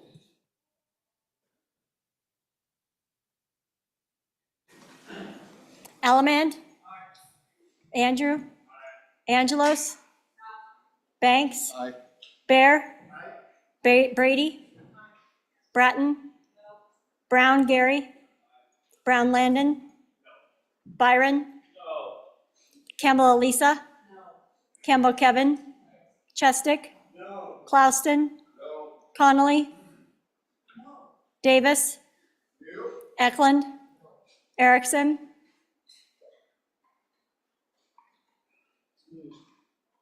Filer. Geringer. Guggenmoss. Harrelson. Harshman. Heiner. Heft. Jarvis. Johnson. Kelly. Knapp. Larson Lloyd. Larson JT. Lawley. Lean. Locke. Lucas. McCann. Nicholas. Ottman. Pendergraft. Posey. Provenza. Riggins, excused. Rodriguez Williams. Schmid. Sherwood. Singh. Smith. Storer. Strock. Stivar. Tarver. Thayer. Washut. Wasserberger. Webb. Weber. Worf. Williams. Winter, excused. Wiley. Yin. Mr. Speaker. Are there any changes? Are there any changes? Clauston, no to aye. Further changes? Closing vote. Vote closed. 32 aye, 27 no, 3 excused. By your vote, you have chosen to adopt third reading amendment number 1 to Senate File 152. Next amendment for our consideration, third reading amendment number 2, Senate File 152. Representative Baer, please. Thank you, Mr. Speaker. I move third reading amendment number 2 to Senate File 152 and ask for your favorable consideration. Mr. Chairman, point of order, if I may. Yes, Representative, please. What's your point? Could we call a Rules Committee on the germaneness of this amendment to the bill, please? We absolutely can. Rules Committee, please come to the front.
Okay. Representatives, we're back in. We've met with the Rules Committee. The determination from the chair is that the amendment is germane. The objection is there to say that it is not germane. If you would like to overrule the determination of the chair, that will be the opportunity and the pleasure of the body. But I have ruled at this point that it is germane to the bill and we can proceed. Would anybody like to make a motion to overrule the chair? Seeing none, Representative Bear, please proceed. Thank you, Mr. Chairman. I appreciate the debate on germaneness. This amendment, it's several pages, but folks, it is exactly, well, I shouldn't say exactly, it's very similar to what we did in our budget discussion, where we retrieve funds from the governor's, or our executives' matching funds for energy matching, and we use those funds, in this case, to provide wildfire mitigation loans to help those people who have been impacted by disasters. So in this particular case, you know, if I can indulge, if you'll indulge me to go back to the supplemental budget, the final position was $100 million, and then that was divided between grants and loans.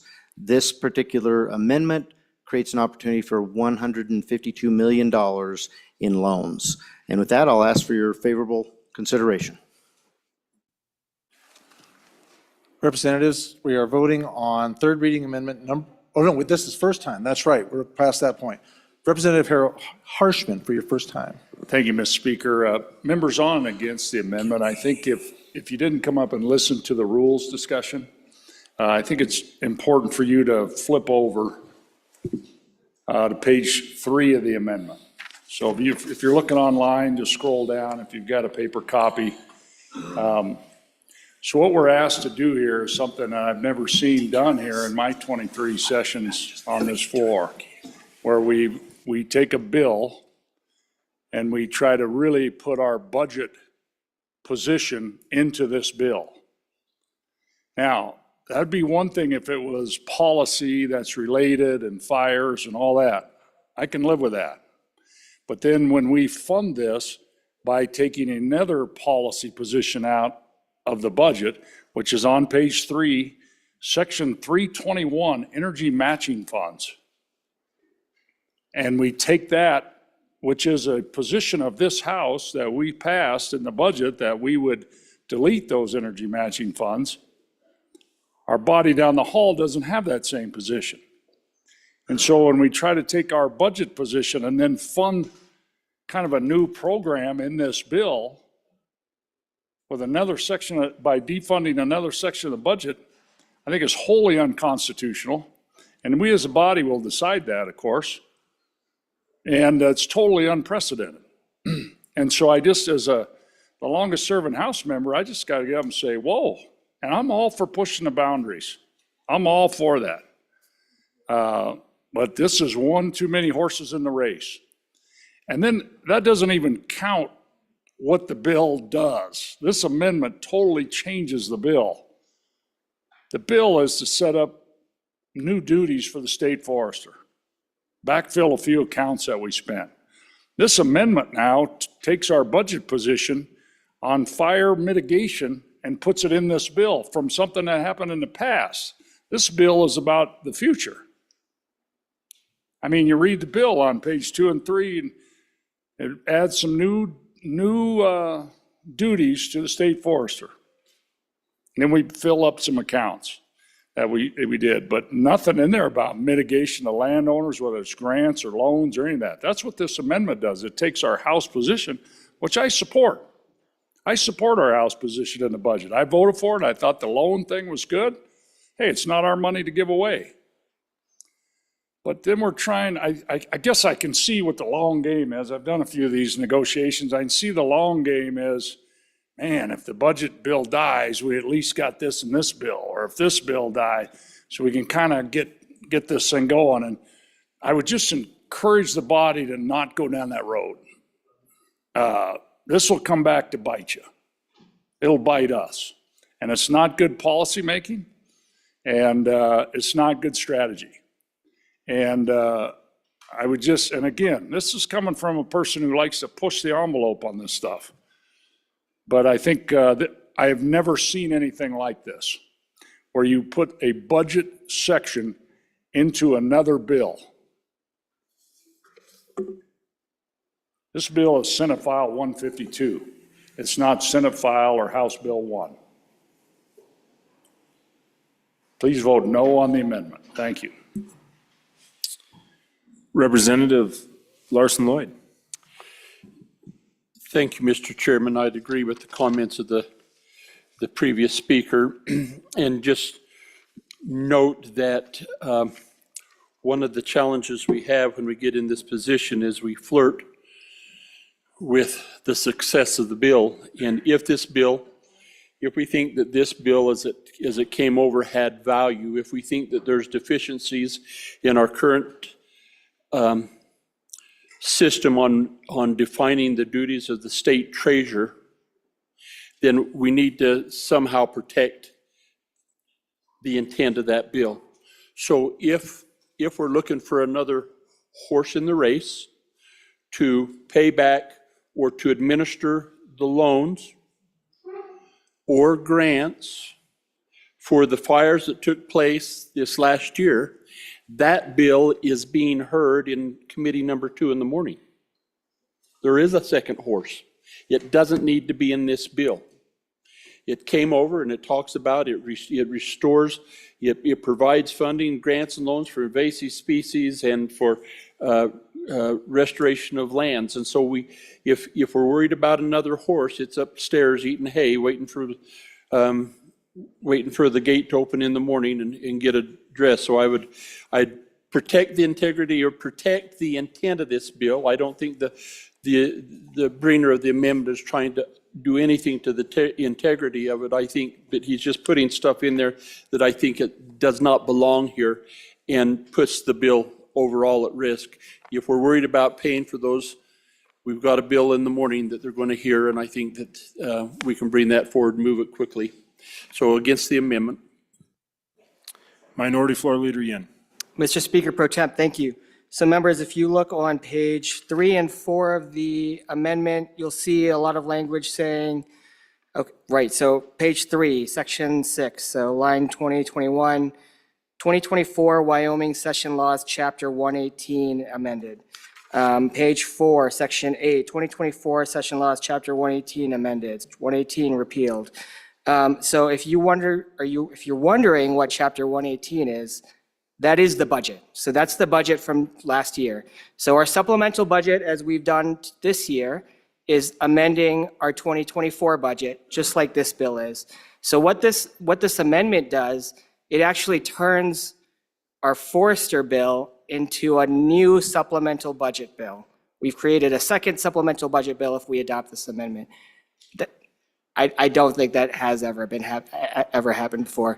I mean, the good representative that was a former speaker has been here much longer than me and has said that has never happened before. Creating a second budget bill is not a good idea. But let's say you think it is a good idea.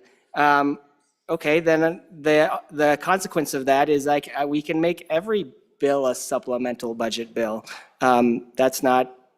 That wastes all of our time and creates a really, really bad precedent for us going forward in the future. The second consequence of turning this into a budget bill, so if you have your Constitution out, I'll give you time to take your Constitution out and turn to page 23. So it's Article 4, Section 9, veto of items of appropriation, page 23. The governor shall have power to disapprove of any item or items or part or parts of any bill making appropriations of money or property embracing distinct items. So when we create a new budget bill where we're dealing with multiple different appropriations, we give the chief executive line item veto authority. So if we adopt this, we give the chief executive the authority to even strike out the entire energy matching portion fund by itself and leave the rest of the bill intact. He could make it so we just appropriate completely rather than using the pay for that I think the intent of the bringer of the amendment has. So I think that there are multiple consequences to adopting this amendment, but the real big one is that it just sets a bad precedent. We shouldn't be making every bill a budget bill. And with that, I would ask you to vote against the amendment. Thank you, Mr. Speaker Pro Tem. Any others for their first time? First time, second time. Second time to the bringer. Chairman Bear. Thank you, Mr. Chairman. So, good argument, good points, but this body has the authority to make these decisions. I would push back on the last comment about this being a budget bill. We had an appropriation in this bill for a task force. This body determined that they would not go forward with that appropriation. It's in the title, one appropriation. Now we're bringing in a new appropriation. This bill also says, if you look at the title, it says transferring funds. So that's what we're doing. A previous body made a decision that they would give the executive authority to use energy matching funds. This particular amendment retracts that body's decision and puts it into this bill, a new decision, also giving the executive, through several different measures, authority to help those who have gone through fire. So all we're doing here, folks, is making a new decision on what's a higher priority. Is it energy matching funds or is it fire mitigation? That's your choice with this amendment. And with that, I'll call for the question. Question being called. Members, you're voting on third reading amendment number 2 to Senate File 152. Chief Clerk will please call the roll. Elliman. Andrew. Angelos. Banks. Bear. Brady. Bratton. Brown Gary. Brown Landon.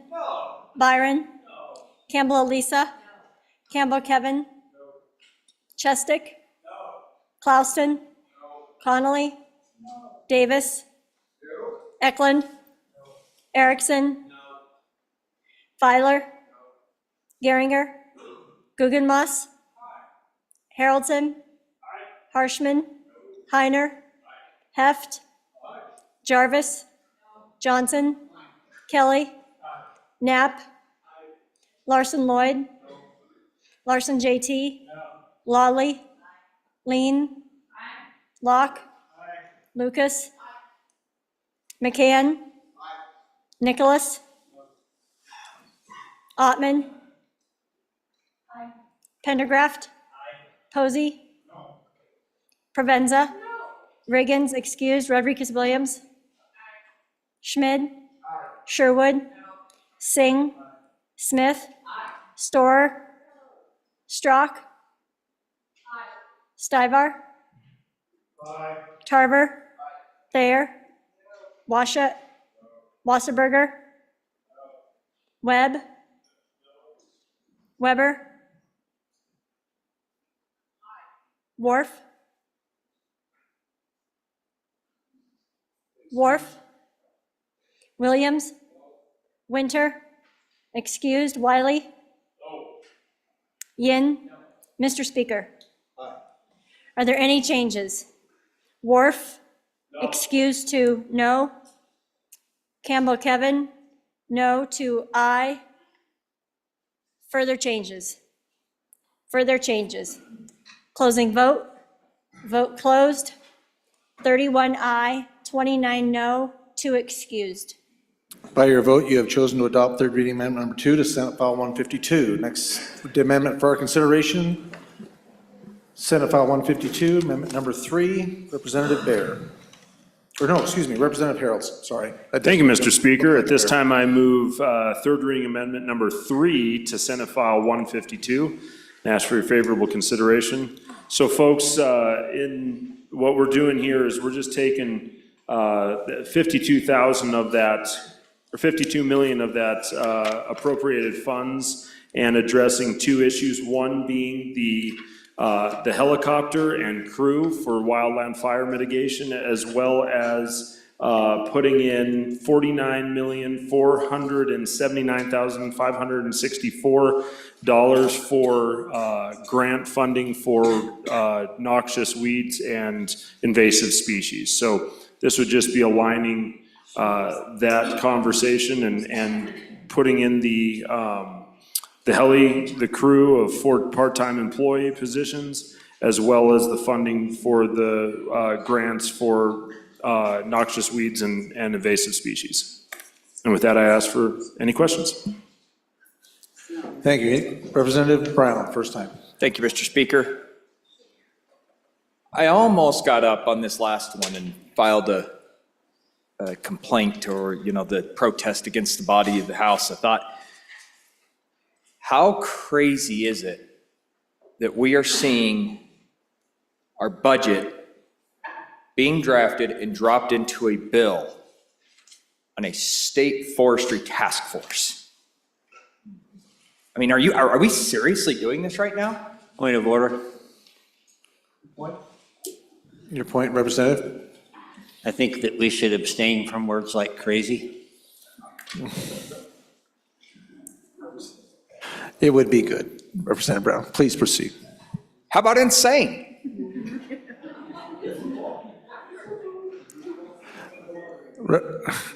Please, by all means, call another point of order. Representative Brown, please. Please. Make your point, but please. Oh, I'm not making a point. I'm talking on the amendment. Mr. Speaker, please, go ahead. I see you waiting for another point of order. Point of order, Mr. Speaker. Representative Williams. Mr. Speaker, I was simply standing up in front of my desk. I don't need to be threatened by the good representative because he was once called out of order. Okay. But since I have 5 minutes to talk on my point of order, I will state that using words like insane, crazy, if he wants to go on, Mr. Speaker, the optics are really awful. Let's stick to the bill, let's stick to the amendment, the content, let's avoid personalities, abide by Mason's rules. Thank you, Mr. Speaker. Thank you, Representative. Representative Brown, please. Mr. Speaker, thank you. How about we abide by the Constitution? That thing that we all raised our right hand to. Because our Constitution says that you shall not alter a bill outside its original intent. Shall also not be more than one subject. But that's exactly what we've just done with the last amendment and now this amendment. All in the essence of making ourselves feel good because we're worried about losing our position on the House with a budget bill. I lost my cool last week and I'm apparently losing it again. I don't mind. Somebody's got to call this stuff out. Roll your eyes all you want. This is not what this body does. We don't stand up and vote in a block because we think it's the right thing to do solely based off of what somebody else outside the state tells us to do. Representative Bear, what's your point? I think the speaker is casting aspersions on how people vote. There's only 2 possible votes, an aye or a no. So if people are in a block, we're all in a block. We're either an aye or a no.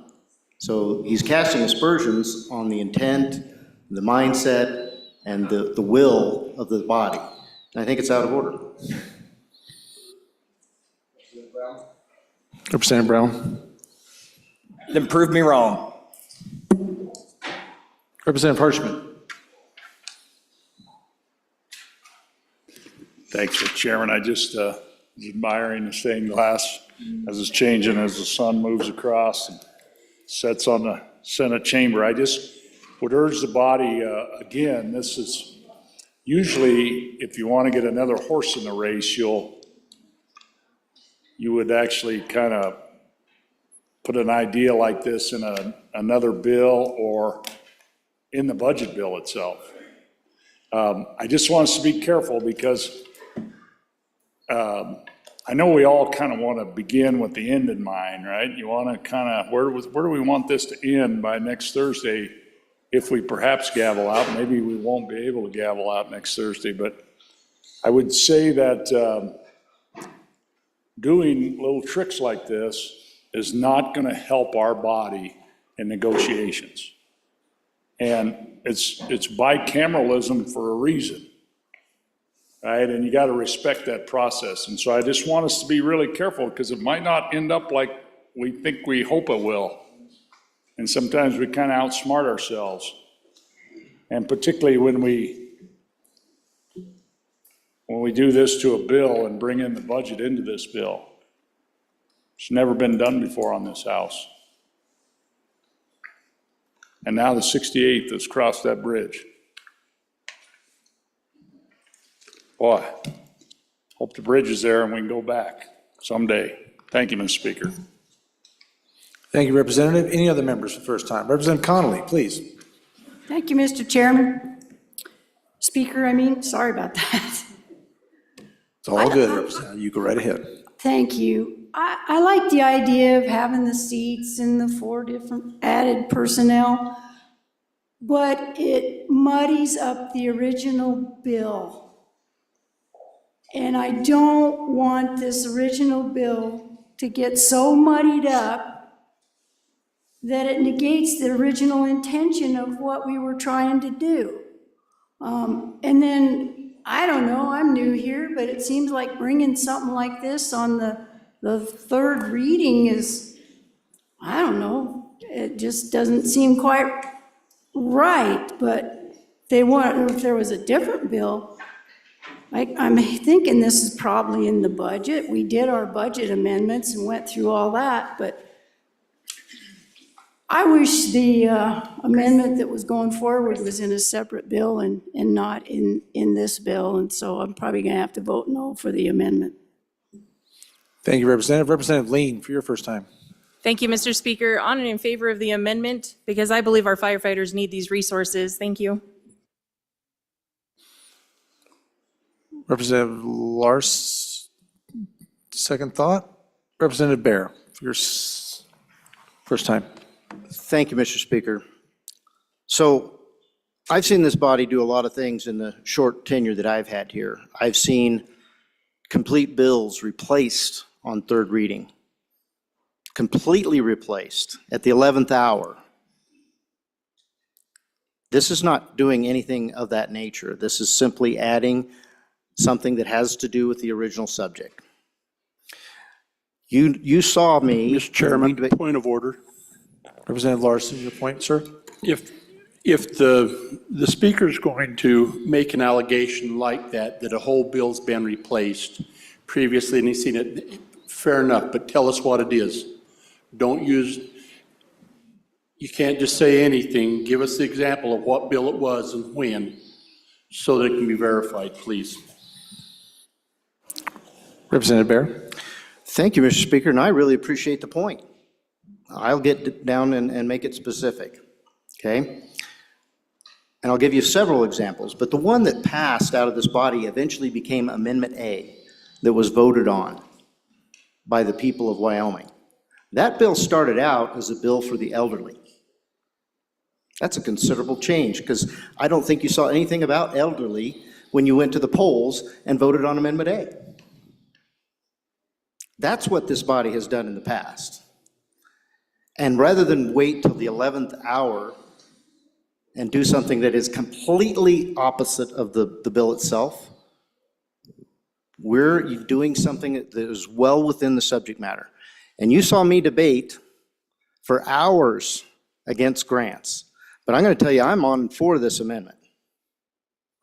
Because I think I've been convinced now that the executive was right, that we should have some grants for fire mitigation in the area of weeds and noxious weeds.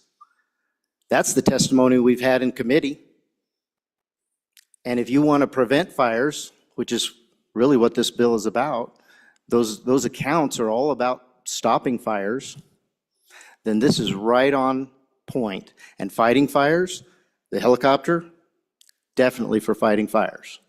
So we are right on track now, folks, with this new amendment.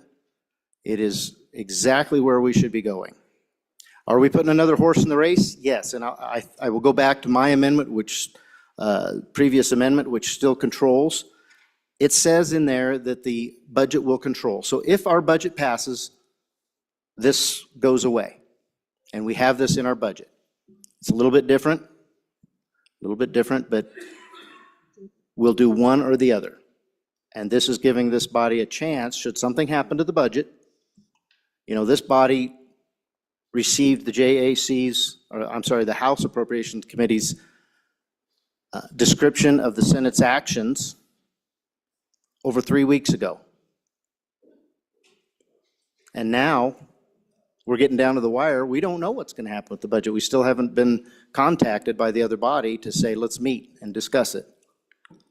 So if that's how it's going to be, we need to be prepared to take care of the people back home. And that's exactly what this amendment does, on and for the amendment. Any other members, first time?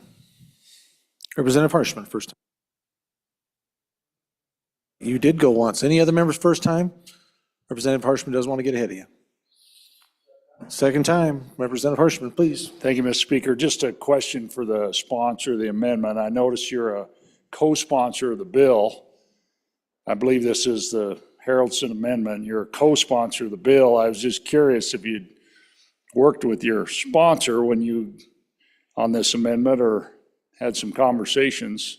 Usually when you co-sponsor a bill, you kind of work with the team, all these sponsors on here to kind of pass the legislation. So I was just curious about, and you're going to be the last one to talk, so I'm just curious about your conversations with the other sponsors. Thank you.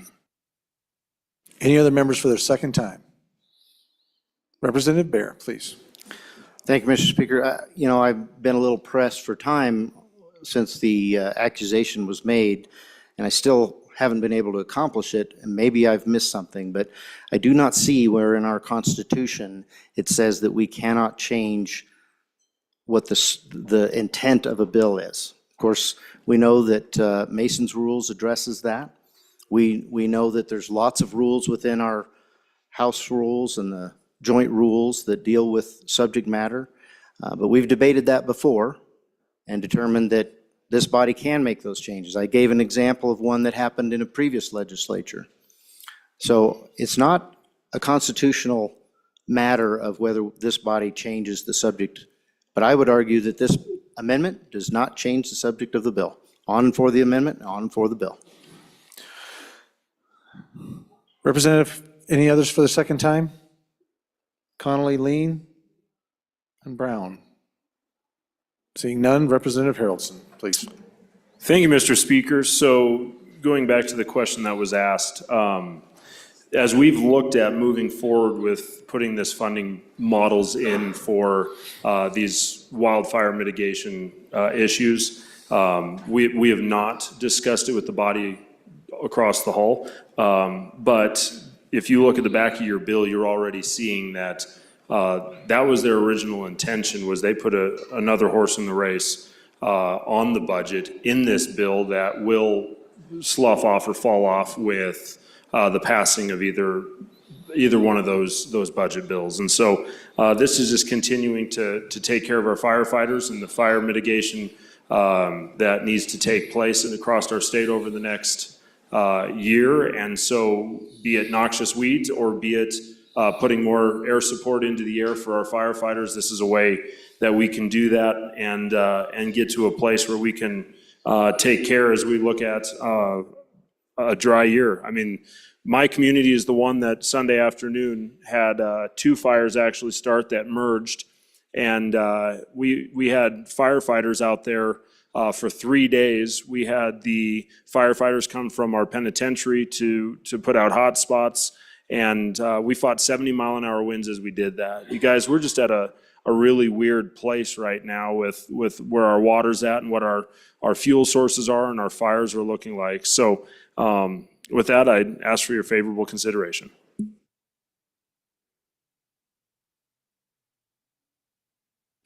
Members, you're voting on third reading amendment number 3 to Senate File 152. This is a roll call. Chief Clerk, please call the roll.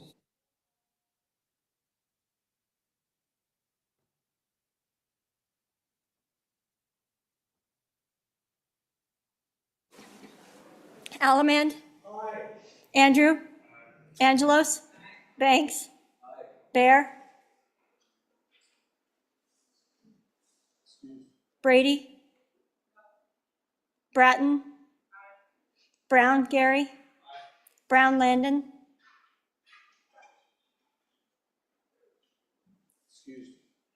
Byron. Campbell Elisa. Campbell Kevin. Campbell Kevin.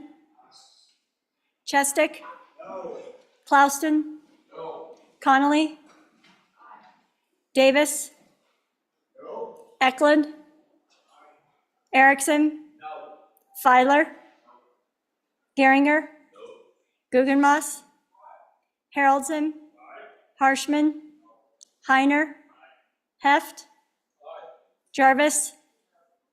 Repeat. Johnson. Kelly. Knapp. Larson Lloyd. Repeat. Larson JT. Lawley. Lean. Locke. Lucas. McCann. Nicholas. Ottman. Pendergraft. Posey. Provenza. Riggins excused. Rodriguez Williams. Schmid. Sherwood. Singh. Smith. Storer.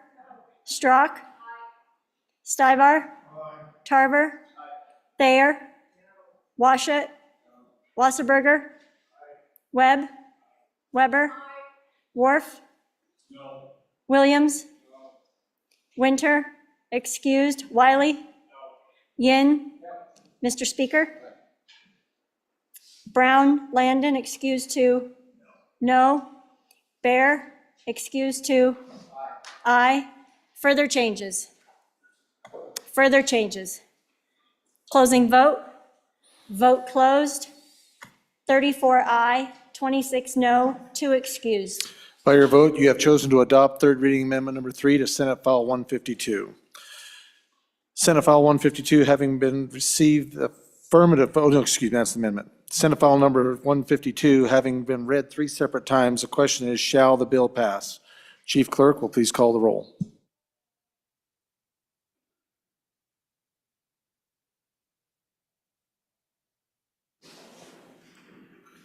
Allemand. Andrew. Angelos. Banks. Bear. Brady. Bratton. Brown Gary. Brown Landon. Byron. Campbell Elisa. Campbell Kevin.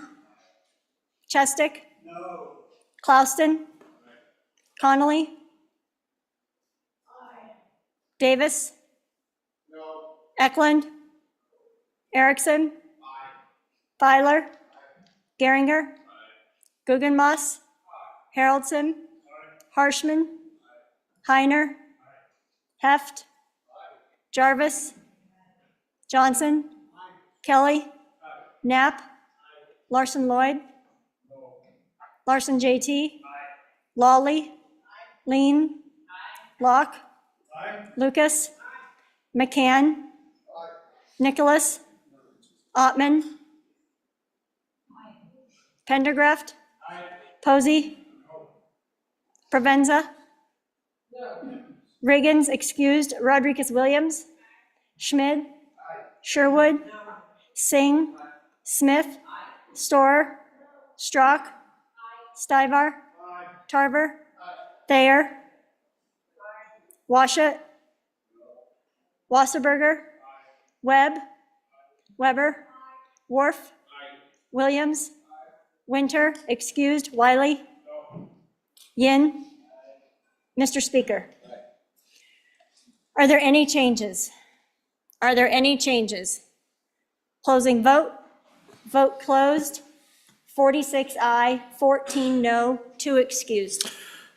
Senate File 152 having received the affirmative vote of the majority of the members elected to the House, Senate File 152 has passed the House.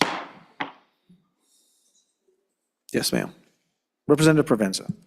Thank you, Mr. Speaker. things have gotten really hot in here, and I think we need a break. So I am motioning for 10-5, motion to adjourn until 10 a.m. Thursday, February 27th, to give us the night off until 10 a.m. tomorrow, Mr. Speaker. That is a vote that is not debatable.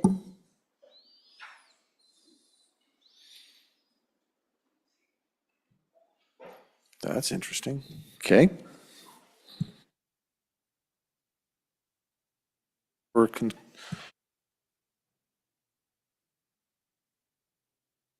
Just hold still for a moment. We were just getting ready to do some concurrences and stuff like that, so we'll hang tough here for a moment.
Okay, you have heard the motion. This requires a majority, simple majority, to adjourn the House. So if the House wants to adjourn, we'll need to have a simple majority. All those in favor of the motion 10-5, please say aye. Aye. All those opposed, no. No. Division. Sounds good, but let's just clear it up. All those in favor, please stand.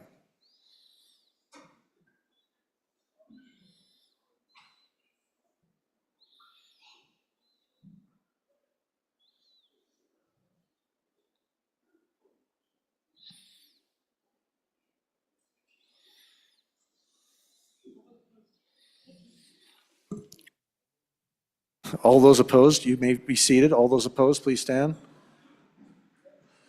I would say it is more than 18. So, okay. Next item for our consideration is we are going to be doing some enrolled acts and conference committees, and we will not be going on to committee of the whole tonight. It was getting too late, and so that's we were just getting ready to start on our enrolled acts. So we will proceed on that portion of business tonight. Sure.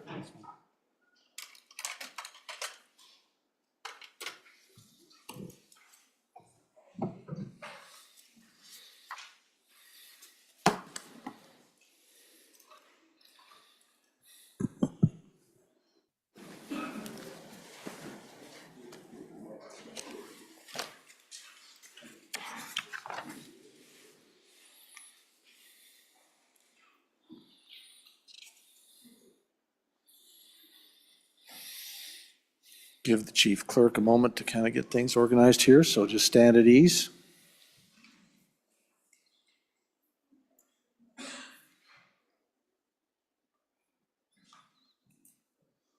We've got quite a number of conference committees and things like that, so we'll be working.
All right, we're going to be working on this while they're getting ready with enrolled acts. We've got a message number 383. Let me get to the correct spot here, ladies and gentlemen. Moving things around.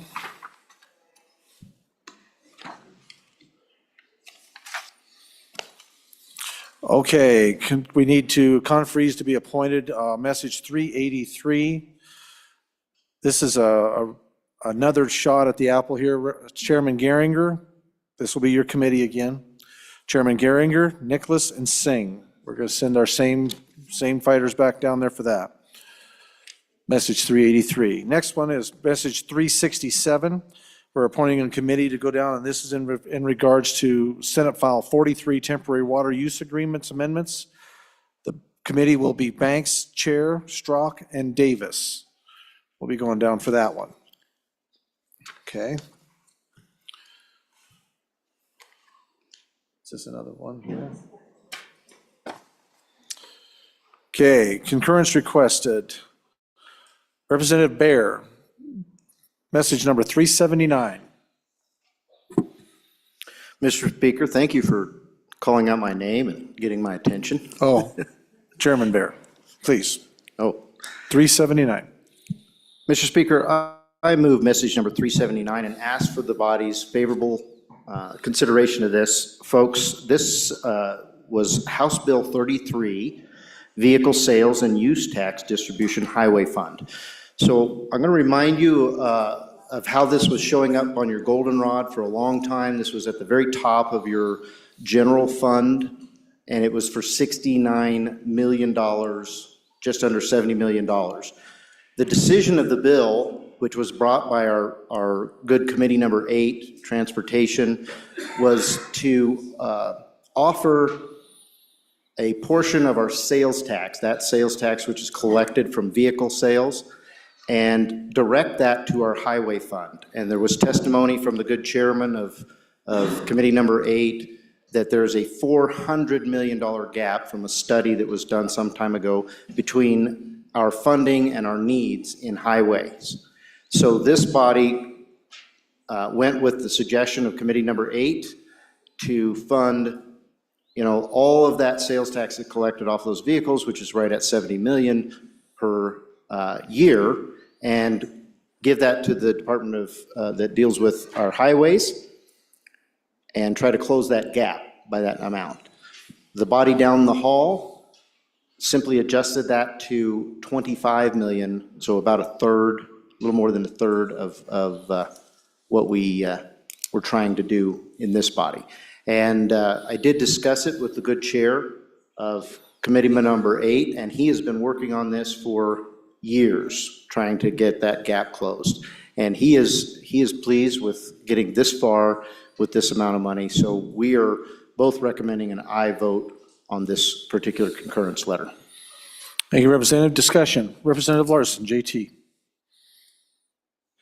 Thank you, Mr. Speaker. On and in favor of the concurrence, members, this also does provide earmark for the Green River Tunnels incident. So if the department can't access federal funds or insurance dollars for that project, they'll have some backup state dollars through this. So it's really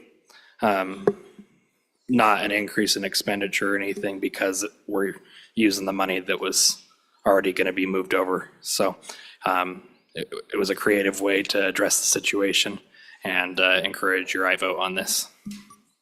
Thank you, Representative. Any other members to discussion? Representative Baer. Thank you, Mr. Speaker. So again, if you want to look at page 2 of your goldenrod, it is right up at the top. Now it's 25 million instead of 69 million. And it'll say House Bill 33 to the left. And then you'll know this is what you're voting on now. And this is, again, a considerable reduction from what we had originally passed out of this body. But it is a savings from that. So there, you can look at that as a good thing. And as the previous speaker said, we've got an earmark to deal with that tragedy that we had there. On and for the concurrence. Okay, we are voting on a motion to concur with Senate amendments to House Bill 33. A majority of the elected members is required. The chief clerk will please call the roll.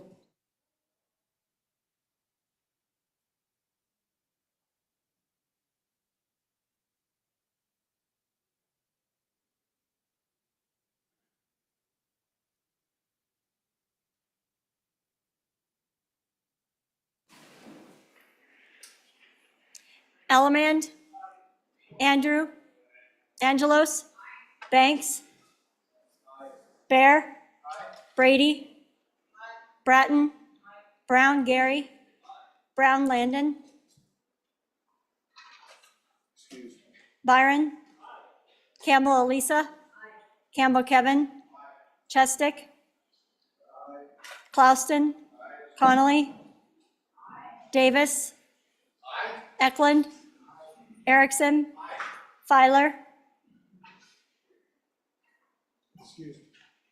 Geringer, Guggenmoss, Haroldson, Harshman, Heiner, Heft, Jarvis, Johnson, Kelly, Knapp, Larson Lloyd, Larson JT, Lawley, Lean, Locke, Lucas, McCann, Nicholas, Ottman, Pendergraft, Posey, Provenza, Riggins, excused, Rodriguez Williams, Schmid, Sherwood, Singh, Smith, Storer, Strock, Stivar, Tarver, Thayer, Washut, Wasserberger, Webb, Weber, Worf, Williams, Winter, excused, Wiley,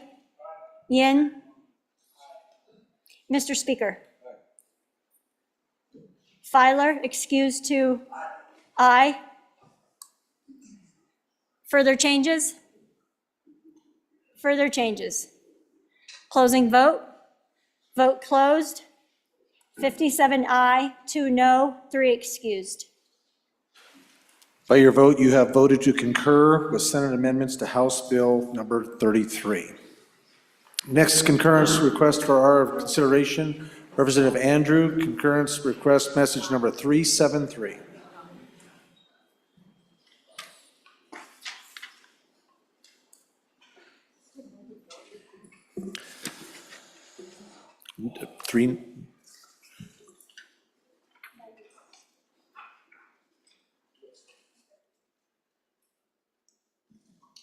Representative Andrew, please. Thank you, Mr. Speaker. I move message 373 to House Bill 94 and ask for your concurrence vote. What the Senate changed was they just changed the enacting date from March 15th, 2025 to July 15th, 2025.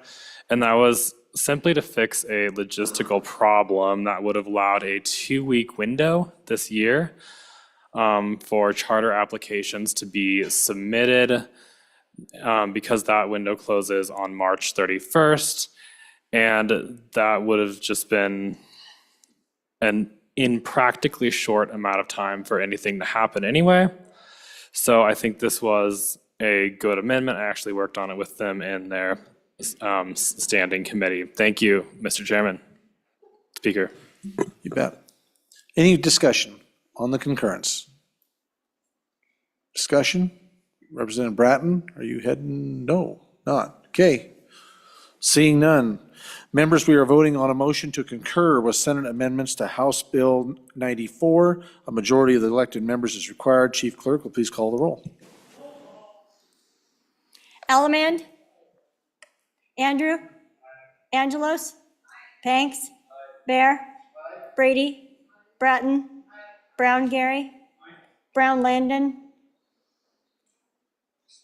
Byron, Campbell Elisa, Campbell Kevin, Chestick, Clouston, Connolly, Davis, Eklund, Erickson, Filer, Geringer, Guggenmoss, Haroldson, Harshman, Heiner, Heft, Jarvis, Johnson, Kelly, Knapp, Larson Lloyd, Larson JT, Lawley, Lean, Locke, Lucas, McCann, Nicholas, Ottman. Pendergraft. Posey. Provenza. Riggins, excused. Rodriguez Williams. Schmid. Sherwood. Singh. Smith. Storer. Strock. Stivar. Tarver. Thayer. Washut. Wasserberger. Webb. Weber. Worf. Williams. Winter, excused. Wiley. Yin. Mr. Speaker. Are there any changes? Are there any changes? Clouston? No to aye. Campbell Elisa? Aye to no. Further changes? Further changes? Closing vote. Vote closed. 53 aye, 6 no, 3 excused. By your vote, you have voted to concur with the Senate amendments to House Bill number 94. Next message for our consideration is message number 380 regarding House Bill 72. Representative Andrew. Thank you, Mr. Speaker. I move message number 380 to House Bill 72 and ask for your non-concurrence, and I turn over the explanation to the sponsor. Representative Lawley, please. Thank you, Mr. Speaker. Body, I ask for your no vote on concurrence. There are some changes that the Senate made that I would love to have a conversation about, and there were quite a few changes made. And also, as you'll recall, we've been talking about how there is this other bill, and we're hoping maybe they can be in conference together to talk, if that sponsor so wishes to not concur either over there. But it just gives us that opportunity that we kind of were looking for when I was laying back, which is to look at the policy together as a whole and have that looked at before we bring it back to the body with our recommendation. So please vote no. Any further discussion? Okay. You are being asked to vote on Senate amendments to, a motion to concur with Senate amendments to House Bill number 72. A majority of the elected members is required. The chief clerk will call the roll.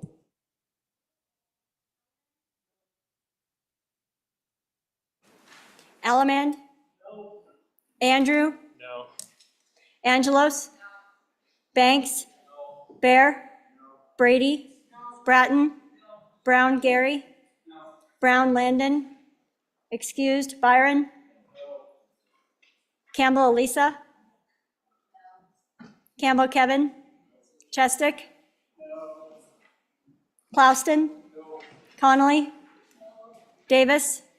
No. Eklund? No. Erickson? No. Filer? No. Geringer? No. Guggenmoss? No. Haroldson? No. Harshman? Heiner? No. Heft? No. Jarvis? No. Johnson? No. Kelly? No. Knapp? No. Larson Lloyd? No. Larson JT? No. Lawley? No. Lean? No. Locke? No. Lucas? No. McCann? No. Nicholas? No. Ottman? No. Pendergraft? No. Posey? No. Provenza?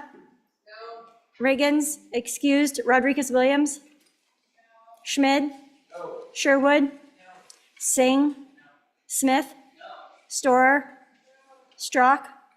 Stivar? No. Tarver? No. Thayer? No. Washut? No. Wasserberger? No. Webb? No.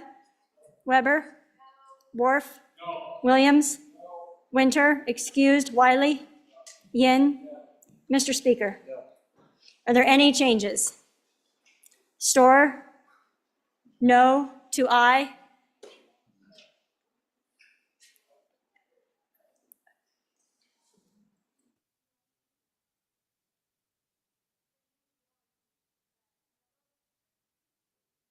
Storer, please clarify. No. Jarvis, no to aye. Further changes? Closing vote. Vote closed. 2 aye, 57 no, 3 excused. By your vote, you have chosen not to concur with Senate amendments to House Bill 72. So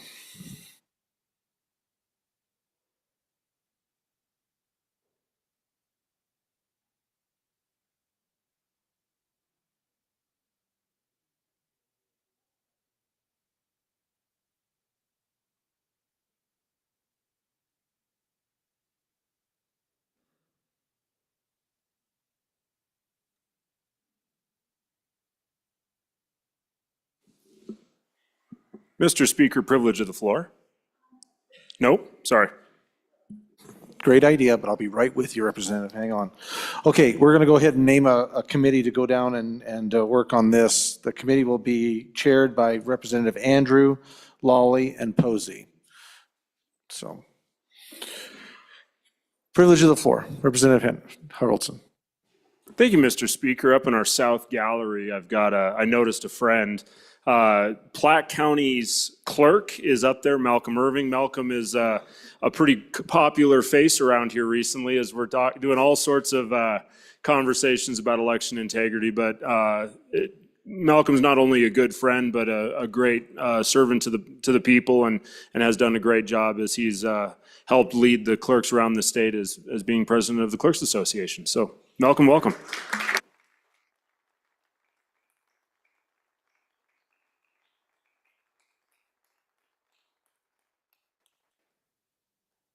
Welcome, Mr. Irvin, to the House. Glad to have you, sir. Appreciate all your work.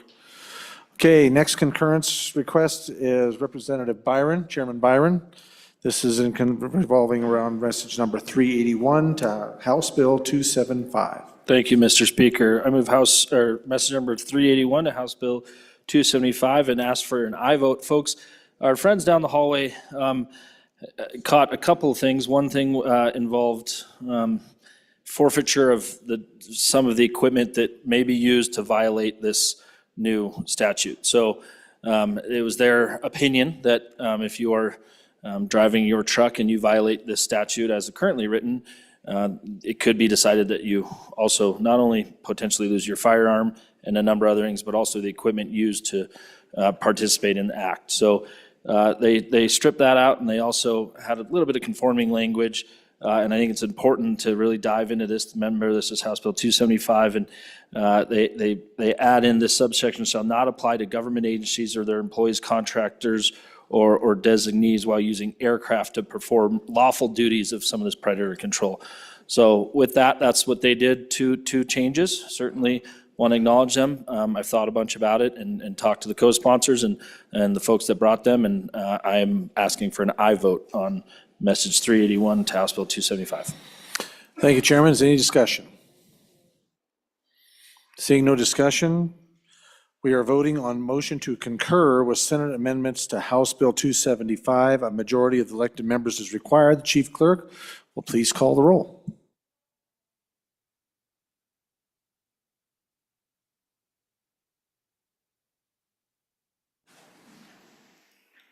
Allemand? Andrew? Angelos? Banks? Bear? Brady? Bratton? Brown Gary? Brown Landon? Excused Byron? Campbell Elisa? Campbell Kevin? Chestick? Clouston? Connolly? Davis? Eklund? Erickson? Filer? Geringer? Guggenmoss? Haroldson? Harshman? Heiner? Heft? Jarvis? Johnson? Kelly? Knapp? Larson Lloyd? Larson JT? Lawley? Lean? Locke? Lucas? McCann? Nicholas? Ottman? Pendergraft? Posey? Provenza? Riggins, excused. Rodriguez Williams? Schmid? Sherwood? Singh? Smith? Storer? Strzok? Stivar? Tarver? Thayer? Washut? Wasserberger, Webb, Weber, Wharf, Williams, Winter, excused, Wiley, Yin. Mr. Speaker, are there any changes? Are there any changes? Angelos? Are there any changes? Closing vote. Vote closed. 57 aye, 2 no, 3 excused. By your vote, you have voted to concur with Senate amendments to House Bill 275. Next concurrence request for our consideration, number 372 in regards to House Bill 36. Representative Andrew. Please proceed. Thank you, Mr. Speaker. I move message 372 to House Bill 36 and ask for concurrence, and I turn over the explanation to the sponsor. Thank you. Representative Harshman, please. Thank you, Mr. Speaker. Members, working with the department and the committee number 4 on the opposite end of the building, and we just kind of clarified, we have our part-time student only goes down to 6 hours now, but if you look like the electrician, it has on-the-job training, and they take one class is 4 hours. The next semester, a class is 5 hours. So we had to kind of adjust that, and then we made those changes throughout each level, from the opportunity, the performance, the honor, and the provisional scholarship.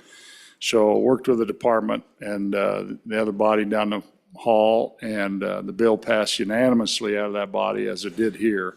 So, and I think you're going to see our committee number 4 work more of these issues as our workforce changes. But this will take care of these graded certificate programs that require on-the-job training, and think electrician, plumber, those kind of things. Thank you, Mr. Speaker. Any other discussion? Thank you, Representative. Any other discussion? Seeing none, we are voting on a motion to concur with Senate amendments to House Bill 36. A majority of the elected members is required. Chief Clerk, please call the roll. Allemand, Andrew, Angelos, Banks, Bear, Brady, Bratton, Brown, Gary, Brown, Landon, excused, Byron, Campbell, Elisa, Campbell, Kevin, repeat, Chestick, Clouston, Connolly, Davis, Eklund, Erickson, Filer, Geringer, Guggenmoss, Haroldson, Harshman, Heiner, Heft, Jarvis, Johnson, Kelly, Knapp, Larson Lloyd, Larson JT, Lawley, Lean, Locke, Lucas, McCann, Nicholas, Ottman, Pendergraft, Posey, Provenza, Riggins, excused, Rodriguez Williams, Schmid, Sherwood, Singh, Smith, Storr, Strock, Stivar, Tarver, Thayer, Washut, Wasserberger, Webb, Weber, Wharf, Williams, Winter, excused, Wiley,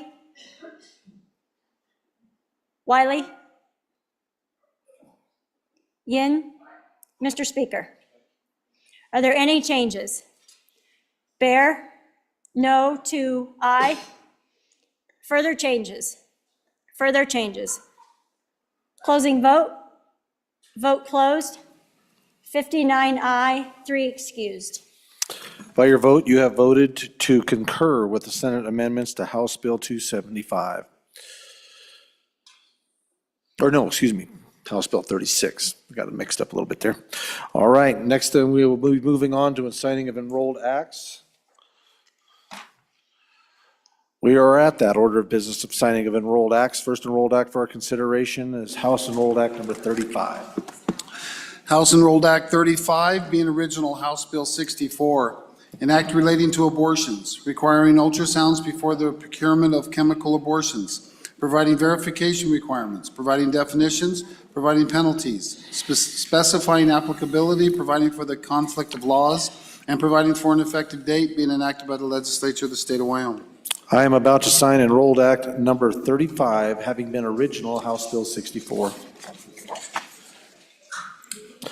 I have so signed.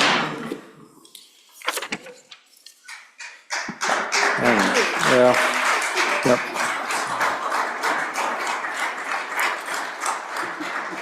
Next Enrolled Act for our consideration, Enrolled Act number 36. House Enrolled Act number 36, being original House Bill 211, an act relating to game and fish, authorizing persons to hunt specified animals from aircraft, automobile vehicles, trailers, motor-propelled wheeled vehicles, or snowmobiles, and providing for an effective date, being enacted by the legislature of the state of Wyoming. I am about to sign Enrolled Act number 36, having been original House Bill 211.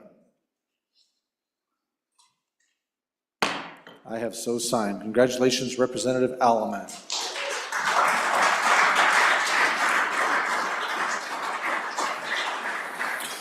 Next Enrolled Act for our consideration, number 37. House Enrolled Act number 37, being original House Bill 188, an act relating to child care facilities, exempting child care facilities with certain specifications from child care facility certification requirements, requiring rulemaking and providing for an effective date, being enacted by the legislature of the state of Wyoming. I am about to sign Enrolled Act number 37, having been originally House Bill 188. I have so signed. Congratulations, Representative Yin.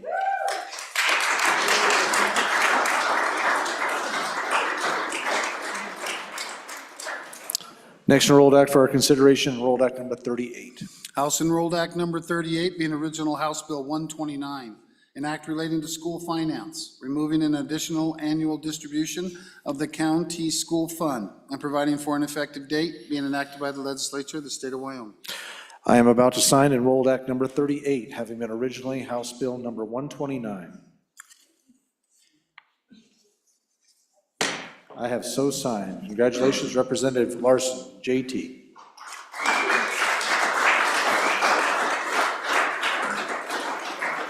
Next Enrolled Act for our consideration, House Enrolled Act number 39. House Enrolled Act number 39, being original House Bill 125, an act relating to motor vehicles, repealing the crime of unauthorized use of a vehicle and providing for an effective date, being enacted by the legislature of the state of Wyoming. I am about to sign Enrolled Act number 39, having been originally House Bill number 125. I have so signed. Congratulations, Representative Washit.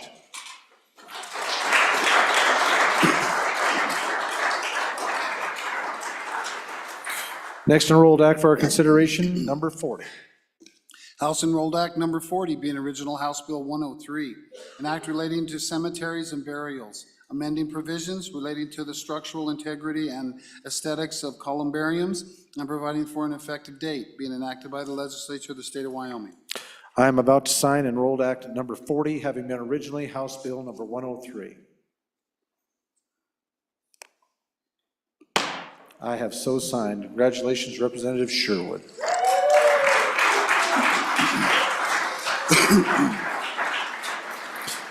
Next Enrolled Act for our consideration, Enrolled Act number 41. House Enrolled Act number 41, being original House Bill 20, an act relating to K-12 school facility leasing, modifying payment for lease agreements for K-12 school facilities, and providing for an effective date, being enacted by the legislature of the state of Wyoming. I am about to sign Enrolled Act number 41, having been original House Bill number 20. I have so signed. All right, we've got some Senate Enrolled Acts, ladies and gentlemen. First for our consideration, Senate Enrolled Act number 41. Senate Enrolled Act number 41, being original Senate File 119, an act relating to professions and occupations, providing for the issuance of professional and occupation licenses to the military service members as specified, providing for temporary practice permits for military service members, requiring temporary professional and occupation licenses to military service members as specified, amending and providing definitions, repealing provisions, specifying applicability, requiring rulemaking, and providing for an effective date, being enacted by the legislature of the state of Wyoming. I am about to sign Senate Enrolled Act number 41, having been originally Senate File 119. I have so signed. Next Enrolled Act 42.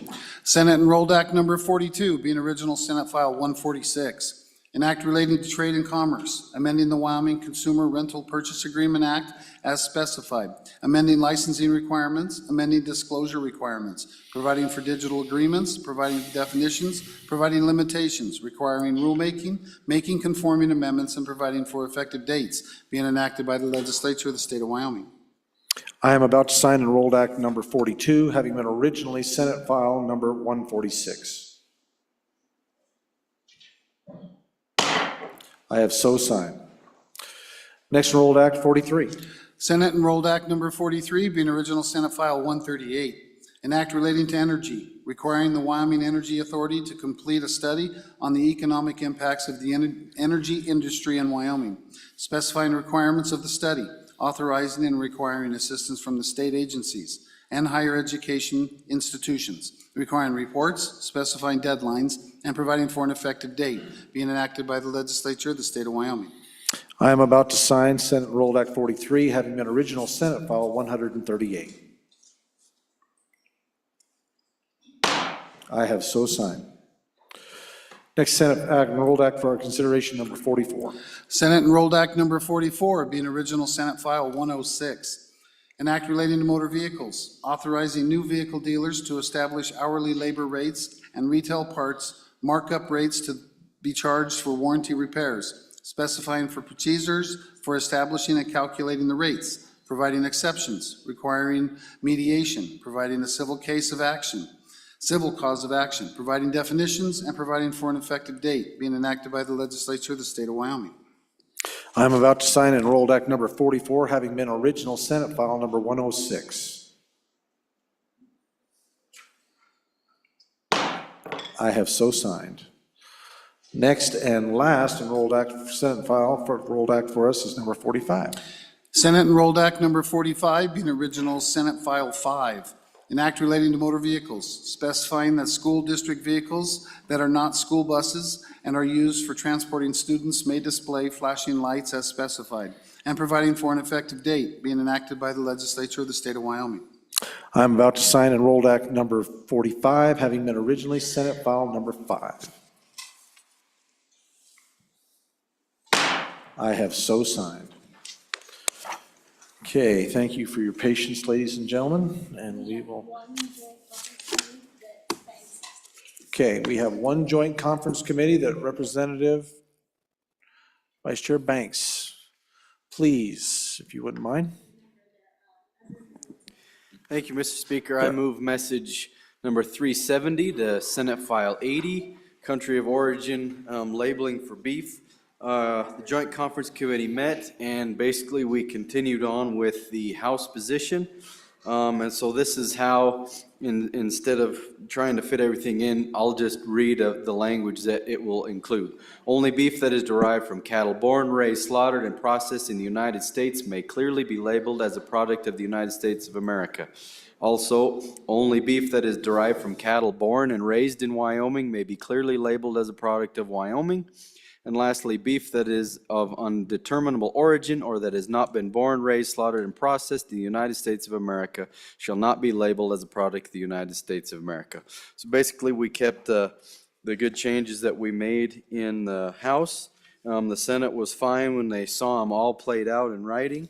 So we're all happy with our USA beef, Mr. Chairman. Thank you. Is there any discussion from the body?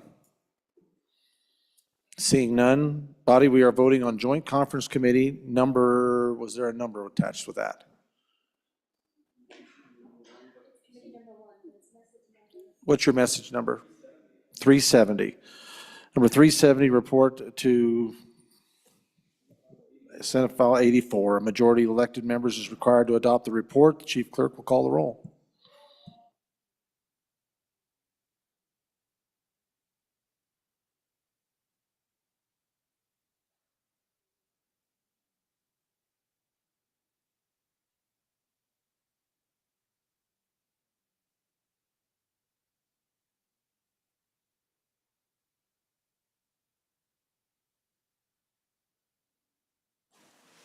Allemand? Andrew? Angelos? Banks? Bear? Brady? Bratton? Brown Gary? Brown Landon? Byron? Campbell Elisa? Campbell Elisa? Campbell Kevin? Chestick? Clouston? Connolly? Davis? Eklund? Erickson? Feiler? Geringer? Guggenmass? Haroldson? Harshman? Heiner? Heft? Jarvis? Johnson? Kelly? Knapp?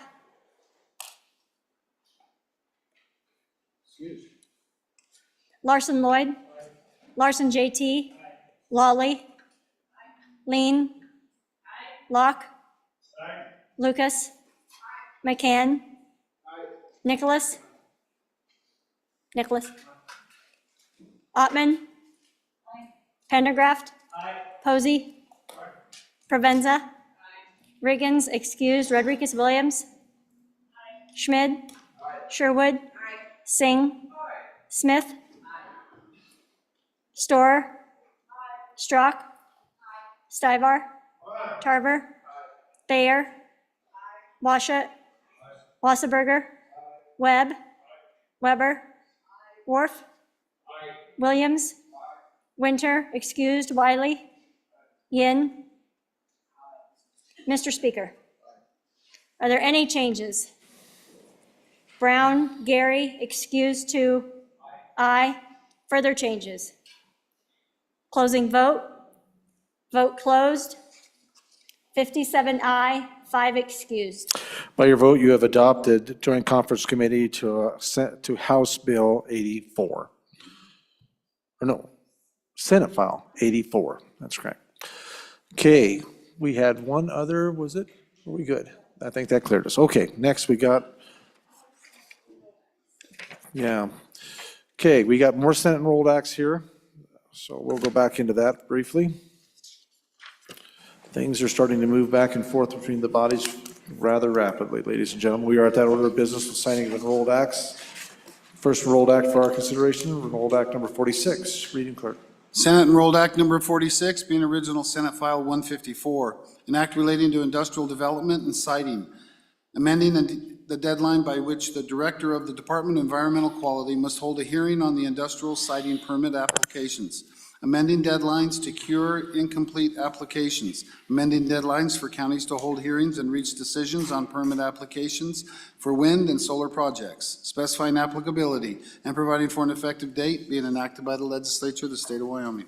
I'm about to sign enrolled act number 46, having been originally Senate File 154. I have so signed. Next enrolled act 47.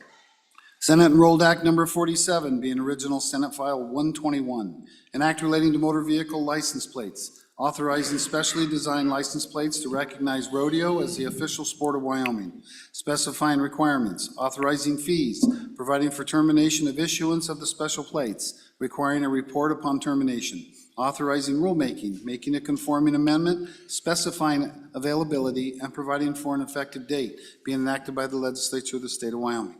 I am signing enrolled act number 47, having been original Senate File 121. I have so signed. Next enrolled act for our consideration, number 48. Senate Enrolled Act Number 48, being original Senate File 113, an act relating to professions and occupations, specifying that the practice of natural hair braiding is exempt from the Wyoming Cosmetology Act, clarifying that the owner of a salon may require certification for the practice of natural hair braiding, making conforming amendments and providing for an effective date, being enacted by the legislature of the state of Wyoming. I am about to sign enrolled act number 48, having been originally Senate File 113. I have so signed. Next enrolled act for our consideration, number 49.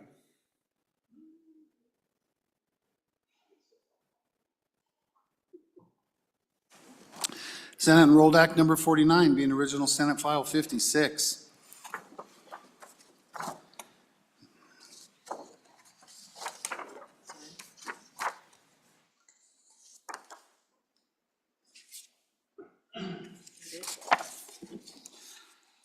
Nope.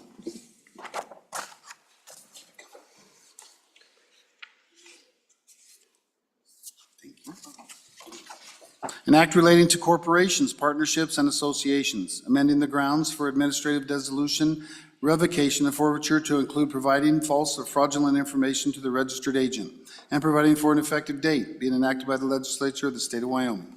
I am about to sign Enrolled Act number 49, having been originally Senate File 56. I have so signed.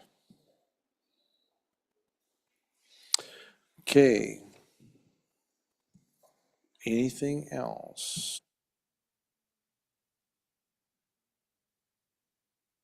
Hey, body, we're just going to stand at ease for a second while some things are moving here, so just kind of take a moment to gather your thoughts and think about how funny that was, what Representative Filer shared with us this morning, and just hearken back to those moments this morning when life was easy and fun and irreverent and just getting started on the day. So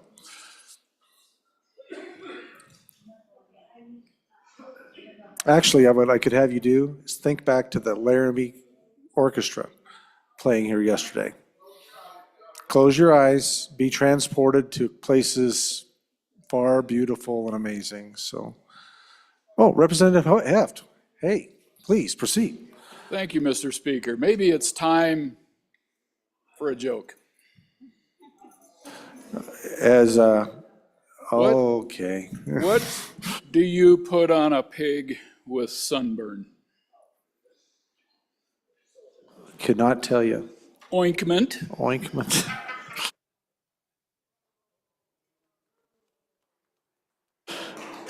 And I would think Representative Filer would call a point of order on that, but anyway. Point of order. Representative Filer, please. Thanks, Mr. Speaker. Quick privilege, and it's not for a joke. Absolutely. Go ahead, sir. I'll let Paul keep that for the afternoon. Anyways, folks, tomorrow morning, if you guys could, there's going to be a breakfast downstairs in the extension as normal. The Wyoming Industrial Energy Consumers are putting it on.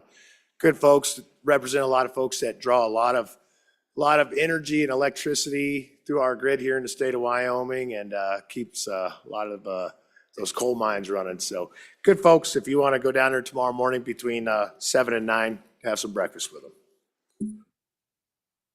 Thank you, Representative. Representative Stivar. Privilege of the floor. Please. Thank you. Just as information, Larry Lone's funeral is Saturday, the 1st of March, 11 a.m. at the Harvest Time Christian Church at 4700 Ocean Loop here in Cheyenne. And then 12:30, we'll have a celebration life at the VFW Post 1881. Like to see some people there. Thank you. Thank you, Representative Stivar, and we'll be keeping that family in our thoughts and prayers. Representative Lucas, are you? Point of privilege, Yes, please. ma'am. Please proceed. The Laramie County Republican Party has their Lincoln Day dinner coming up this Saturday evening, and I am told that tickets are still available. And you can go and buy those tickets at the Laramie County Republican Party's website, which if you Google it real fast, it's easy to find, and otherwise I can help you. But we'd sure love to see you there. Okay. Thank you very much for the announcement. All right, next we're moving on to our reports from standing committees. Senate File 44, sponsored by Senator Schuler. Fairness in Sports, Intercollegiate Athletics, and Act relating to Education. Mr. Speaker, your committee number 4 Education, to whom's referred Senate File 44 engrossed. Fairness in Sports, Intercollegiate Athletics. Respect the report, same back to the House with the recommendation to pass with the following amendments. Ayes, Andrew, Bratton, Erickson, Guggenmoss, Kelly, Lawley, Singh, Strzok, Williams. Representative Andrew, Chairman. Senate Joint Resolution 4, sponsored by Senator Pearson. Resolution on commercial-based load power generation A joint resolution requesting the governor to concentrate on promoting stable dispatchable base load power resources from Wyoming in lieu of taxpayer subsidized commercial wind and solar generated power. Mr. Speaker, your committee number 9, Minerals, Business and Economic Development, to whom is referred Senate Joint Resolution 4, resolution on commercial-based load power generation, respectfully report, same back to the House with the recommendation do pass. Ayes, Representatives Campbell, Heiner, Knapp, Larson, Lawley, Schmid, Tarver, Weber. Excused, Representative Riggins. Representative Heiner, Chairman. Senate File 53, sponsored by corporations, trademark and trade names, administrative cancellation, an act relating to trade and commerce. Mr. Speaker, your committee number 9, Minerals, Business and Economic Development, to whom is referred Senate File 53 engrossed. Trademarks and trade names, administrative cancellation. Respectfully report, same back to the House with the recommendation that do pass. Ayes, Representatives Campbell, Heiner, Knapp, Larson, Lawley, Schmid, Tarver, Weber. Excused, Representative Riggins. Representative Heiner, Chairman. Senate File 65, sponsored by Blockchain. Data Privacy, Government Entities, an act relating to the administration of government. Mr. Speaker, your committee number 9, Minerals, Business and Economic Development, to whom is referred Senate File 65 engrossed. Data Privacy, Government Entities, respectfully report, same back to the House with the recommendation to do pass with the following amendments. Ayes, Representatives Campbell, Heiner, Larson, Lawley, Schmid, Tarver, Weber. Noes, Representative Knapp. Excused, Representative Riggins. Representative Heiner, Chairman. Senate File 175, sponsored by Senator Kolb. Unemployment insurance coverage, period, and reporting, an act relating to labor and employment. Mr. Speaker, your committee number 10, Labor, Health, and Social Services, to whom is referred Senate File 175 engrossed. Unemployment insurance coverage, period, and reporting. The respective report, same back to the House with the recommendation do pass with the following amendments. Ayes, Representatives Clouston, Guggenmoss, Heft, McCann, Ottman, Rodriguez, Williams, Wasserberger. Noes, Representative Yin. Excused, Representative Stivar. Representative Rodriguez Williams, Chairman. Senate File 196, sponsored by Senator Salazar. Second Amendment Protection Act amendments, an act relating to the protection of constitutional rights. Mr. Speaker, your committee number 2, Appropriations, to whom is referred Senate File 196 engrossed. Second Amendment Protection Act amendments. Respectfully report, same back to the House with the recommendation do pass with the following amendments. Ayes, Representatives Alaman, Angelos, Bear, Haroldson, Pendergraft, Smith. Noes, Representative Sherwood. Representative Bear, Chairman. Senate File 155, sponsored by Senator Driscoll. International Physician Licensing, an act relating to physicians and surgeons. Mr. Speaker, your committee number 10, Labor, Health, and Social Services, to whom was referred Senate File 155 engrossed. International Physician Licensing. Respectfully report, same back to the House with the recommendation that do pass with the following amendments. Ayes, Representatives Clouston, Guggenmoss, Heft, McCann, Ottman, Rodriguez Williams, Wasserberger, Yin. Excused, Representative Stivar. Representative Rodriguez Williams, Chairman. Thank you, Reading Clerk. We do have one re-referral while we're on this. Chairman Rodriguez Williams. Committee number 10, re-referral regarding Senate File 175.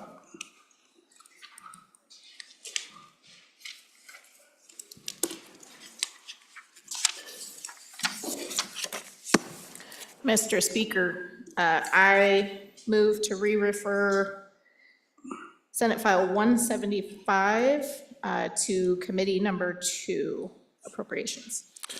Thank you, Chairman. Senate File 175 has been re-referred to Committee number 2, Appropriations. Messages from the Senate. Message 367, Mr. Speaker, Senate File 43, Temporary Water Use Agreements Amendments. The Senate failed to concur on House amendments to the bill listed above by the vote indicated. Ayes 0, noes 31. Message 368, Mr. Speaker, the Senate appointed Senate conferees to meet with the like Committee number 1 from the House on amendments to Senate File 43. The Senate conferees are Senator French, Chairman, Senator Ide, Senator Steinmetz. Message number 369, Mr. Speaker, the Senate did concur on House amendments to the bill listed below by the vote indicated. Senate File 119, expedited professional licensure for military members. Ayes 29, noes 2. Message 370, Mr. Speaker, Senate File 84, Country of Origin, label USA beef. The Senate adopted the Joint Conference Committee number 1, report on the bill listed above by the vote indicated.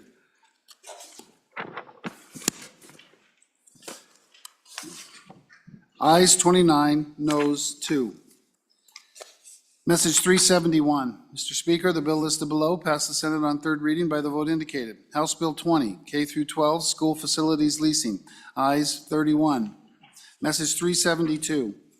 Mr. Speaker, House Bill 36, Hathaway Scholarship Amendments. The House bill listed above passed on third reading in an amended form as follows by the vote indicated. Ayes 31. The Senate respectfully asks the House to concur by adopting the listed amendments. Message 373.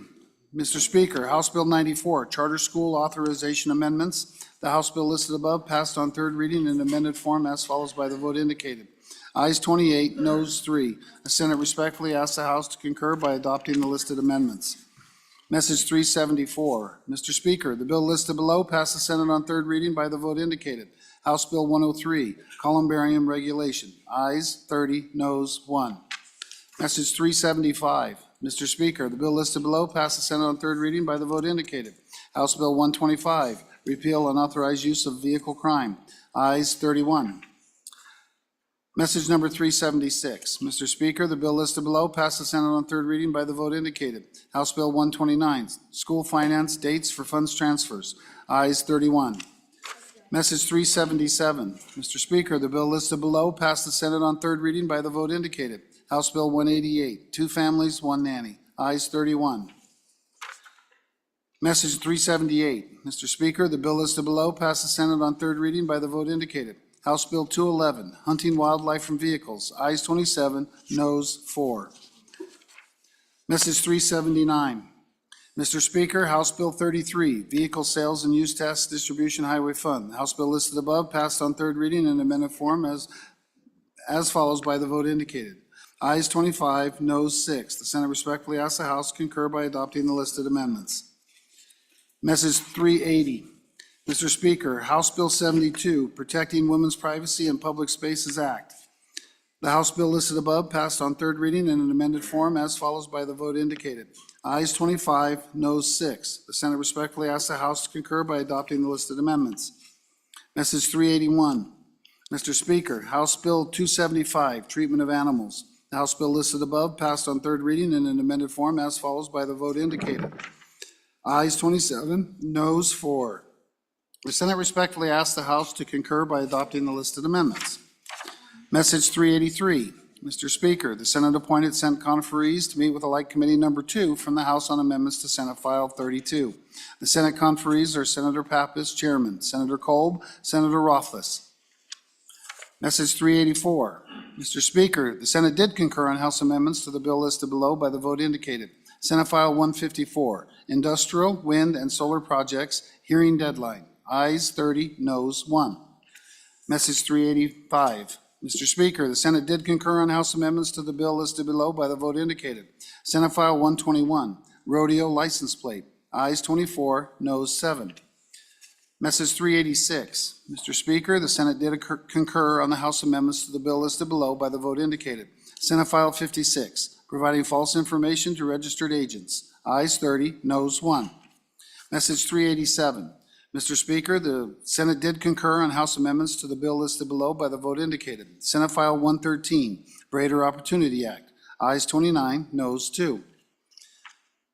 Message 388. Mr. Speaker, the Senate did concur on House amendments to the bill listed below by the vote indicated. Senate File 195, Small Business Emergency Bridge Loan Program. Ayes 29, noes 1, excused 1. Sincerely, Ellen Thompson, Senate Chief Clerk. Thank you, Reading Clerk. Do we have some joint conference committee announcements? Representative Locke.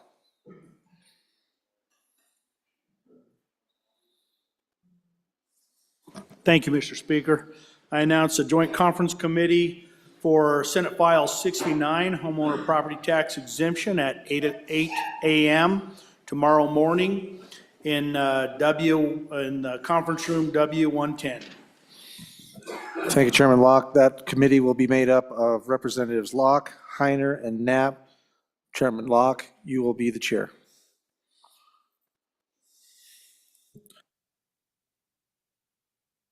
Representative Andrew. Thank you, Mr. Speaker. Your joint conference committee on House Bill 199 will meet tomorrow at 8 a.m. in West 113. Thank you.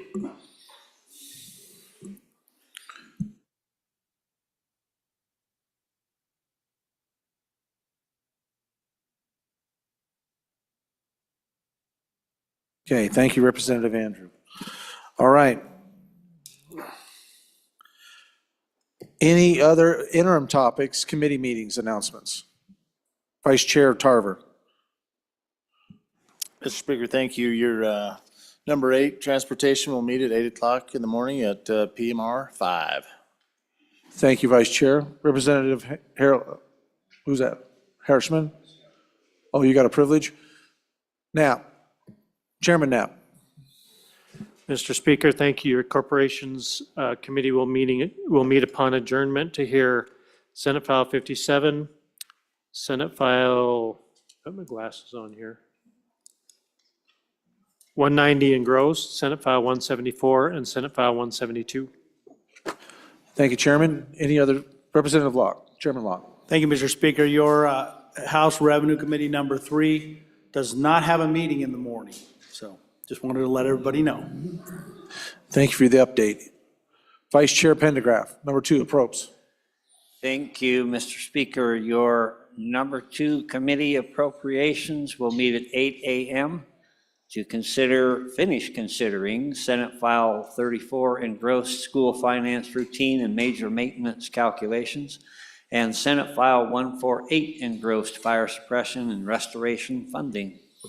Thank you, Vice Chair Pendergraph. Chairman Byron. Thank you, Mr. Speaker. Committee number 6, Travel, Recreation, Wildlife, Cultural Resources will meet upon noon recess tomorrow, Thursday, February 27th, in room 005 to hear Senate Joint Resolution 8, Senate File 144, and Senate File 91. Thank you, Chairman Byron. Any other announcements, committee announcements? I believe that clears the deck. Representative Harshman. Mr. Speaker, privilege of the floor. Please. Thank you, Mr. Speaker. I just wanted members, as we leave and we're down the last few days of the session, I've been trying to, something new to the Capitol this year is all the history placards that are on every floor, and they're brand new this year. First any of us have seen them, and I've been walking by them every day. I'm always in a hurry like all of you. And I've just started making myself stop and read a different one each day. And over all these decades, I probably never have gone up the Senate stairwell, probably counted on one hand. That's just not what you do when you're in the House, right? So, but if you turn right and go to the Senate side on that ground floor, it's a telegram from Senator Kerry when we joined the indestructible Union of States. But then there's some history of the seal and how we voted on it. And then somebody didn't like it, so they drew their own and created quite an uproar. It was the same discussion we had 125 years later for the 4 sister statues. But anyway, I'd encourage you to pause and just read some of that. It's all brand new to us. The other thing, last night, and I saw several of you at the reception for the photographers, for the landscape photography in the public meeting rooms. But then when you go into the auditorium, and I had no idea about this, but there are 37 different species of wildlife. So we go through there, like take your kids or grandkids and try to find them all. It's a real challenge. But then I met one of the photographers last night. You'll see this moose photograph, and you see the rippling of the water and this big bull moose. The photographer was there last night, got hypothermia, was in the water for 40 minutes in a wetsuit, early in the morning, waiting for the moose to come, and finally took that shot, and then they had to haul him to the hospital for hypothermia.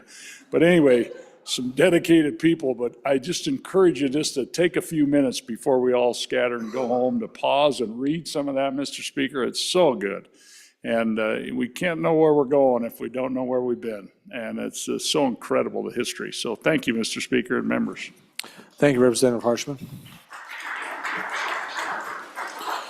There's a lot of work put into the wayfinding and getting all that stuff in this Capitol, so I would encourage all of you as the good representative to take advantage of that and learn more about our history, and so rich and so deep in this state.